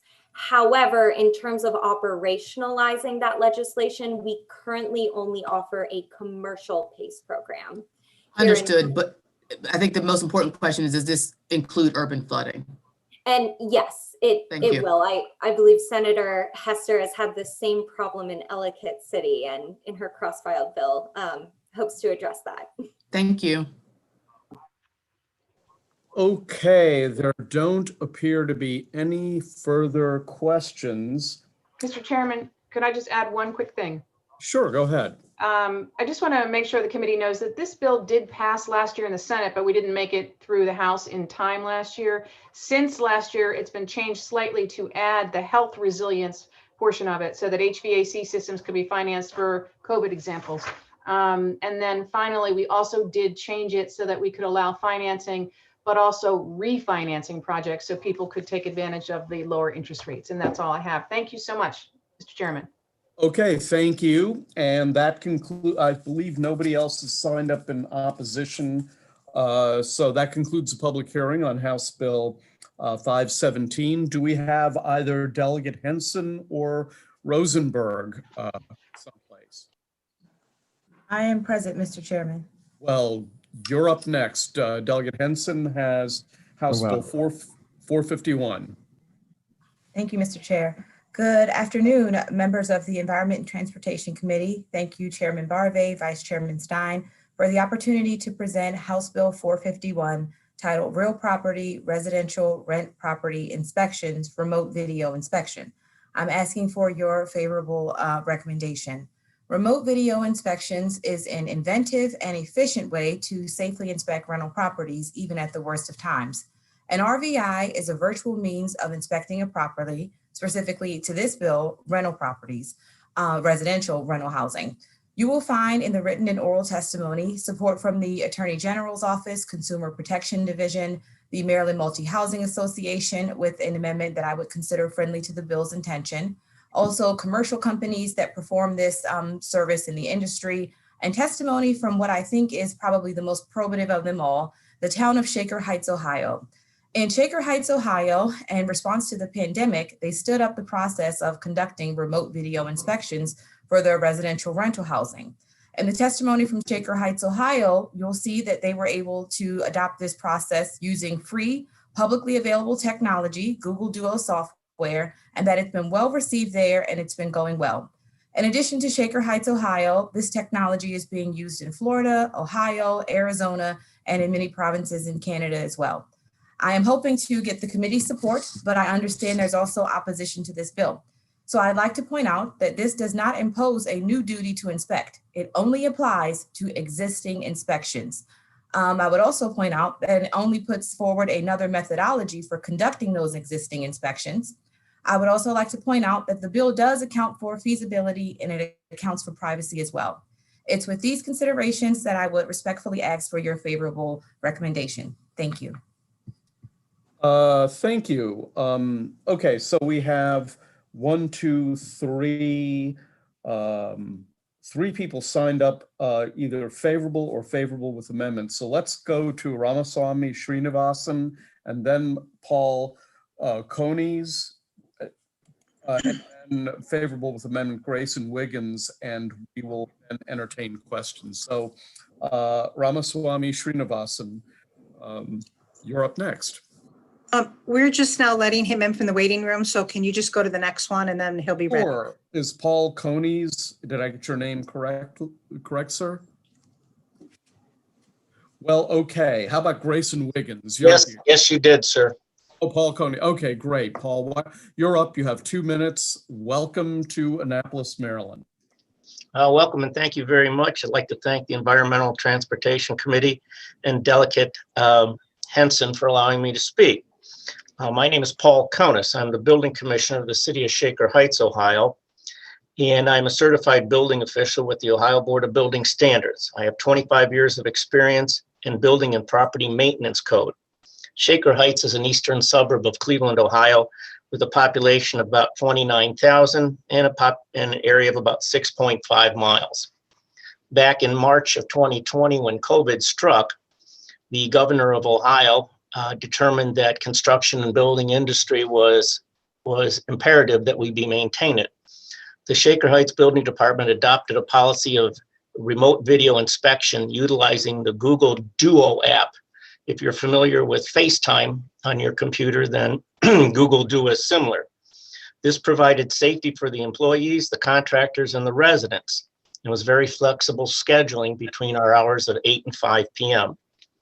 The remote video inspection saves time and money. There's no travel time for the inspectors. They can work from home, and we can accommodate both our contractors and our homeowners.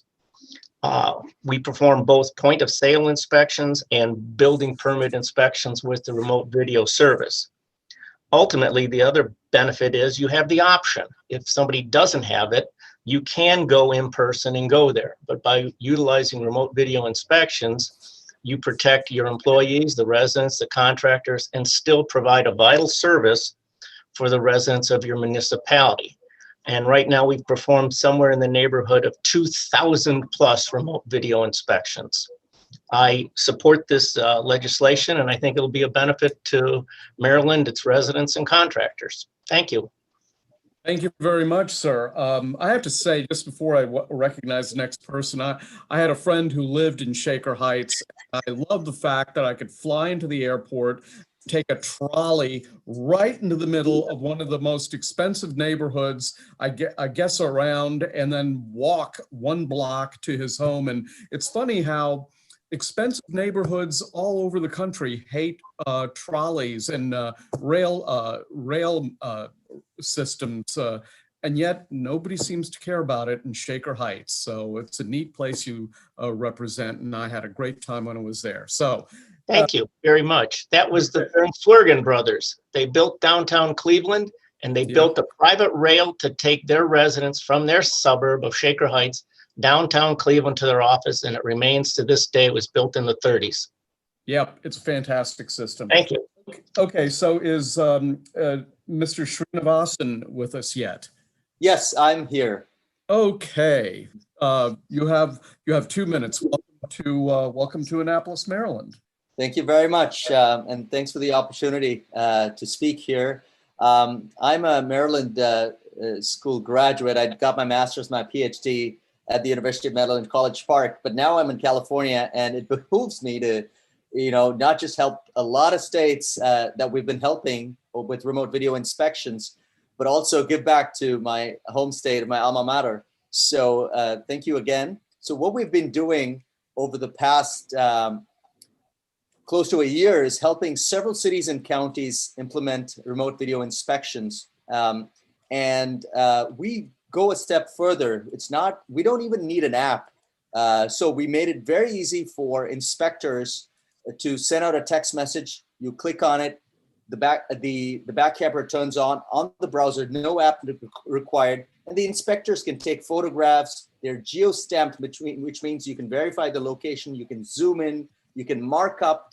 So it's literally like being in person right there. And we've done this for over 20 different use cases, not with the building, just with the building department, but other departments as well. So it's worked out remarkably well for a lot of city inspectors. In fact, in my written testimony, I've also included a video of a senior inspector here in the Bay Area who's talked about this experience. So you don't even need an app. It's that simple. And I strongly support this, and it's saved cities a lot of time and money in travel and kept them safe and maintained great business continuity to serve the communities here. Thank you. Thank you very much. We also have Grayson Wiggins, who's signed up favorable with amendments. What do your amendments do, Grayson? Thank you, Mr. Chairman. Yeah, as you noted, we do have an amendment that we worked on with the sponsor. It's one simple provision that just clarifies before a penalty is issued, you have to schedule an in-person inspection within a reasonable time. We understand, I think it's a friendly amendment, and we support the bill with the amendment. Okay, terrific. We have a number of questions, and let me find out who's first here. And it's Delegate, Delegate Boyce, Delegate Love, Delegate Harrison, in that order. Thank you so much, Mr. Chairman. I want to have a question for the sponsor, Delegate Henson. I just want to clarify, per MML's testimony, they are essentially saying that this is something that can already be done. And I just want to clarify that this bill codifies that we could do this work. Isn't that so? Yes, Delegate Boyce, thank you for the question. The Maryland Minimum Livability Code, I believe it is referenced in the whereas clauses. It says, whereas the Maryland Minimum Livability Code, which is a function of the state's public safety article, it places an affirmative duty on our cities and our counties to provide for the quality of rental housing. And part of that is the duty to inspect that rental housing to ensure the quality. So this is simply saying that in discharging that duty, they could do it by remote video inspections as well. Thank you for your question. Yeah, and would this allow potential extension to continue to do this even after the pandemic per se? Thank you for your question. It does allow for the inspection in limited circumstances. The first of those is if there's a protracted state of emergency. And the second is if it's by complaint of the tenant and there are one of two circumstances. If the tenant complains and there is a severe weather event that would prevent the inspector from getting there, or if a tenant complains and we're in a state of emergency of any length that prevents or renders inadvisable an in-person inspection. Thank you so much, Delegate. Thank you. Okay, next, Delegate Love. Thank you, Mr. Chair. Good afternoon, Delegate Henson. In your presentation, you mentioned that the bill provides for privacy. Can you explain that to us? Thank you, Delegate Love. Section D of the bill indicates that any visual recording created would not be subject to the general provisions article. That general provisions article that's referenced there is the Public Information Act. So simply by way of the video being recorded using an app that was created or any public purpose for the purpose of inspections, it wouldn't then subject that to being disclosed in a public disclosure or a public information request. This would be adopted by our cities and our counties in their existing and functioning code. So they could also layer on top of that any other and additional protections to protect that information. Thank you. Okay, Delegate Harrison. Andrea? Yeah, you need to unmute. You need to unmute yourself. Yeah, the space bar wasn't working. It might be the two monitor thing. I'm sorry, Delegate Henson. Thank you so much for bringing this and the bills that you bring that really highlight issues like this rental housing. Often these are the people who are forgotten in our society and the issues that they deal with. So I really do appreciate it. I'm just trying to make sure that I understand how this works. And I think that it was answered, but I just need to ensure. So the tenant then, or the renter, must have an app on their phone or their electronic device, and then the inspector basically pings them and it automatically turns it on, and that renter would then walk around with their device with the camera to show what's going on. Is that how it works? I'm not sure who would answer.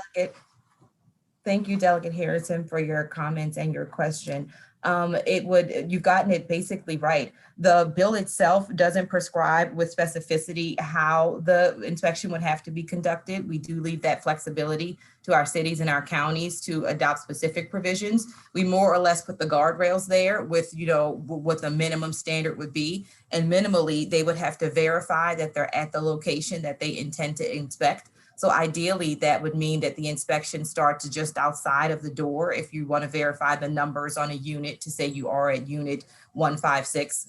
And then the tenant would be the person that's in the home. So it's designed to make sure that no additional or third party has to come into someone's home. So it would be operated, self-operated by the tenant. And then you would have the licensed home inspector or building code officer in their office with their same checklist that they have, and they would then guide the tenant ideally. And then the tenant would go and show them those different features that they are there to inspect, and they would have the opportunity to look at them through the visual means, and then they would make their notations and conduct the inspection. Okay, thank you. I just wanted to make sure that I understood that. Appreciate it. Delegate Holmes has the next question. Thank you, Mr. Chair. Delegate Henson, this is a very good bill. I like this. So you're leaving it in the bill, you're leaving this inspection, maybe I can say it a different way. So the requirements of the rental license per this inspection, those guidelines would be left up to the local jurisdictions, local and county jurisdictions to make their provisions for that. Is that correct? Thank you, Delegate Holmes. That's a very important question. And that is, your question is posed correctly. Yeah, the answer to that is yes. Okay. And my second question goes to Mr. Konis. Konis, yes. Mr. Konis, I do appreciate you being here from my hometown. There's two of us in the General Assembly from there, myself and Al Carr, who actually graduated from Shaker Heights High School. Thank you for being here all the way from the mistake on the lake. Thank you, sir. Okay, so I complimented him and you jabbed him. I guess that's balance, isn't it? Okay. Any further questions for anyone here? I guess I have one just quick question for the sponsor. Did I hear you correctly to say that you've taken care of the concern that MML has, or are they going to just continue to oppose the bill? Do you know what's their? I believe, Mr. Chairman, that MML will continue to oppose. If I understand their concerns correctly, it's an issue of scale and volume, and they believe that investing and being able to train their inspectors and do the inspections remotely wouldn't be a benefit for all of their members, just because there would be a low volume of inspections, if I understand their concerns correctly. And I didn't see that there was a fix around that. Well, yeah, the fix is they should have their grandchildren explain it to them. Okay, I think that's it. We can conclude the public hearing on House Bill 451. Thank you, Delegate Henson. And now let's turn to the last bill of the afternoon, House Bill 499, Delegate Rosenberg.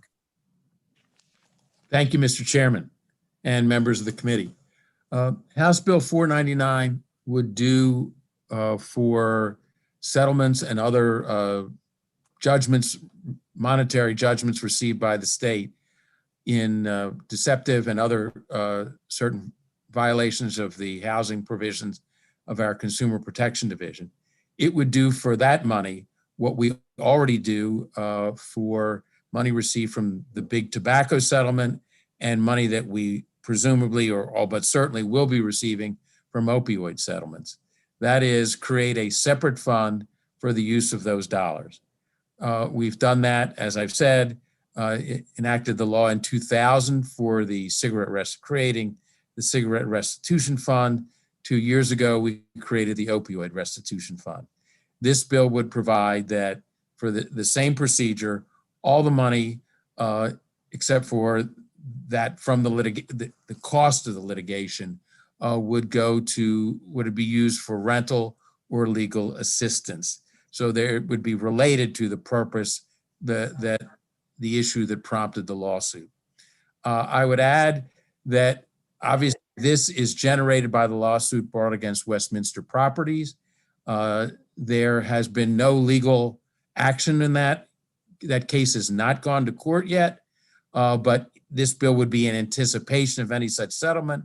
I would also speak to the First Amendment offered by the Multifamily Housing Association. They say, don't use this money for legal assistance for eviction cases because there are other bills that would provide that money. To the best of my knowledge, the Multifamily Housing Association opposes the principal bill that would provide that money for legal assistance to pay for lawyers.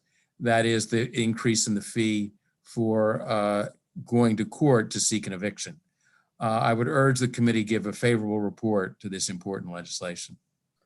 Okay, so signed up in favor of the bill is Aaron Greenfield, favorable with amendments, and Adina Britt, who's favorable. And so before I recognize them, I see that Steve Sakamoto Wengel with the Consumer Protection Division has written favorable with amendments. Have you, Delegate Rosenberg, have you seen the letter, and do you agree with what he's proposing as an amendment? I am in principle okay with that amendment, yes, from the Attorney General's office. Okay.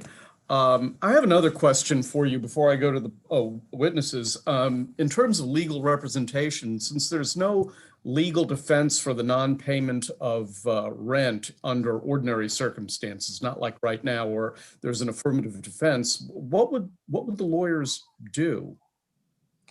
Well, there are certain circumstances when the landlord has not met his legal obligations under the law, when the tenant is entitled to not be evicted.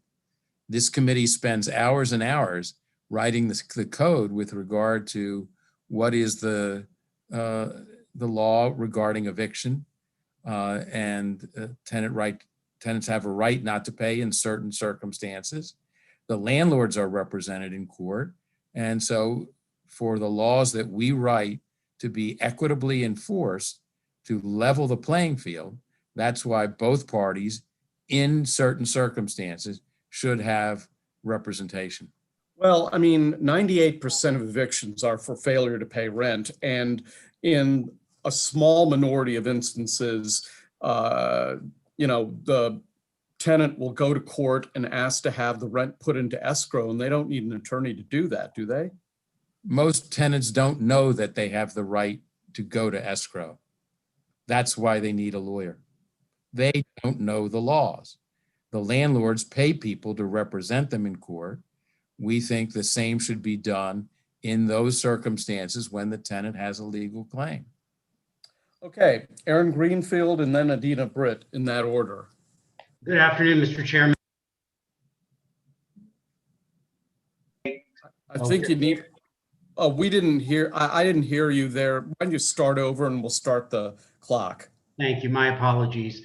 Aaron Greenfield on behalf of MMHA. As you said, we're favorable with amendments on House Bill 499, which incentivizes the Attorney General's office to generate funds through its enforcement efforts. I would agree with the chairman with respect to his comments to the sponsor about the failure to pay rent process, and would and look forward to the debate on the civil surcharge bill. I'm not sure that the sponsor accurately characterized our position. We have some objections to those bills, but the fee amount is a separate conversation. But with respect to this bill, we have a number of concerns that's reflected in our written testimony. The first of which is the purpose of this bill is to raise funds for both rental assistance and legal assistance in landlord-tenant matters, as the sponsor already sort of foreshadowed. We think that there are a number of bills seeking to fund legal assistance. Whether that's the right thing or the wrong thing in failure to pay rent cases is a separate debate, but we urge that this bill is limited to only rental assistance. Secondly, this bill, like many others this session, expands the role of the Attorney General. In this case, it creates and administers the Attorney General such funds. Since again, we urge this bill be limited to rental assistance only, we believe that the Department of Housing and Community Development is best suited to administer these funds, particularly given their experience to date. Third, the source of these proceeds that the fund receives makes no distinction between the types of enforcement actions and settlements that the division itself handles. We ask that the bill is amended to exclude funds from complaints resolved through the division's mediation process, which tends to be smaller matters. And then lastly, as I said, variety of outcomes that can result from the pursuit of a claim for an alleged unfair interest deceptive trade practice. We would urge the committee amend this bill to allow a housing provider to exhaust all legal remedies. And for with those With that, I respectfully request a favorable report with amendments. Thank you. Okay, apparently I screwed up. Adina Britt is only signed up favorable, but not to testify. So we'll go straight to questions. And it looks like the first question goes to Delegate to Delegate Harrison.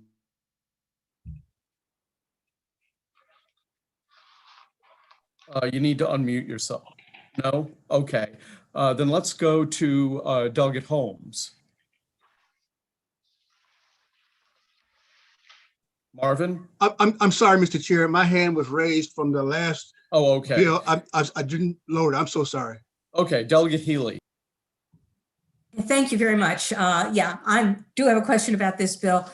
I wanted to ask the last witness about precisely what aspect of this bill they object to. Is it the funding source, or is it the principle of having a right to have representation in these landlord-tenant cases? Well, no, I think there are several concerns with the bill, Delegate, and thank you for the question. Look, there are a number of bills, as we've discussed, that's going to increase the civil surcharge and go to fund legal services and hopefully rental assistance. But this bill, what we like about this bill is it does help hold bad actors accountable through the division. But assuming they exhaust all their legal remedies, that is, we would suggest that the funds be used not for legal assistance, because there are other bills that are seeking to address that, but rather for rental assistance, which really is the way to resolve this crisis. Okay, I just want to be clear. I just want to understand, does your organization object to having the tenants have a right to find representation, regardless of what, if we found a general fund or a different funding source, would you still object to it on that principle? I'm just, we've been clear side of it from the policy side. Yeah, no. And again, that's not what this bill does, Delegate, but I understand. I just want the answer to my question. The answer is, as long as it's not paid on our backs and we're not the only one paying for it, we have no problem with a right to counsel. Okay, that was really the question I had. I understand about the money side of it and who pays and all of that. And I know that's something that can be worked on, but I just wanted to make sure that you didn't have a policy reason to be against the right to a counsel. I do think the chairman raised some very good points with respect to the role of counsel in these cases, but generally our position is we would support it as long as it's not paid on our backs solely. Thank you. Delegate Terraza. Thank you, Mr. Chairman. Mr. Greenfield, does your organization support the other bills that raise funds for legal fees? You know, that's not strictly speaking a subject of this bill, but I'll allow you to answer it if you want to. Well, those bill hearings are forthcoming, and I will say there's discussions occurring. I would tell you that there is a provision in the bill, in all of the bills that we object to vehemently, which preclude the passing along of those fees to the tenant. We think that is unlike any other precedent in the state, in any other state legislation targeting our industry. So we have a fundamental problem with that. Okay, I'm going to stop. You know what? I'm going to stop this line of questioning. Okay. We're going to have public hearings on other bills that do pertain to this, and I don't want to begin I allowed people to ask questions about other bills more than I ordinarily should, and so now I'm going to rein you guys in. So I appreciate that. Okay, and my other question was, you said something about excluding mediations. Yeah, so are your clients represented in mediations? They can be, sure, but there are a lot of smaller landlords where they are not represented, and it could be something as simple as a Ring doorbell issue that's come up. But then your clients are represented by lawyers, and you're suggesting that the tenants not be. I guess I'm confused by your suggestion that they shouldn't be represented. I'm confused by why you wouldn't want them No, I have no problem with representation. That has nothing to do with the bill. What we were saying with respect to the bill is that mediation should be excluded from the fund. Whatever resolution results in a penalty from a mediation in the Consumer Protection Division process should be excluded from the fund. That's the only point I was making. And why? Because they tend to be smaller cases and smaller landlords that are sort of one-off matters and just would not contribute a lot. And we just don't think it really adds to what really the objective of the funds are, and they're smaller cases. Yet your clients are represented. Okay, thank you. Okay, any further questions for either the sponsor or this witness? Seeing none, I believe that means we're done for today. Announcements.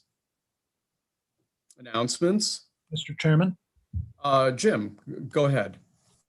the Subcommittee for Natural Resources, Ag, and Open Space will meet at 4 o'clock today. Very well. Any other subcommittees? Mr. Chair, Yes, Delegate Learman. the Land Use and Ethics Subcommittee is not meeting today, but we will meet next week. We just didn't have enough bills to go over today, so we'll have plenty next week to do. Okay. Anybody else? Delegate Holmes. Thank you, Mr. Chair. The Housing and Real Property Subcommittee is not meeting today. We are meeting tomorrow, and we have 14 bills to discuss. So we have lots of work to take care of tomorrow. Thank you, Mr. Chair. Okay, any other subcommittee chairs want to make announcements, or any other members of the committee want to make an announcement for the good of the whole? Let me just say that, you know, we've been pretty fortunate to have light public hearings so far. So I think we need to take advantage of that.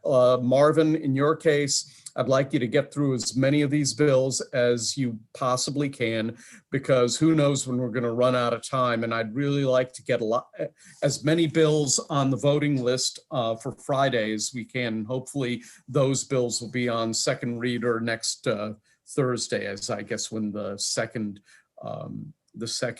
floor session is going to be. So that's all I want to say to actually everybody. Let's take advantage of these short hearings that are uncharacteristically short now, because I don't think it's going to last for very long. So unless anyone else has an announcement, okay, try and be careful out there. Behave yourselves, people. See you soon.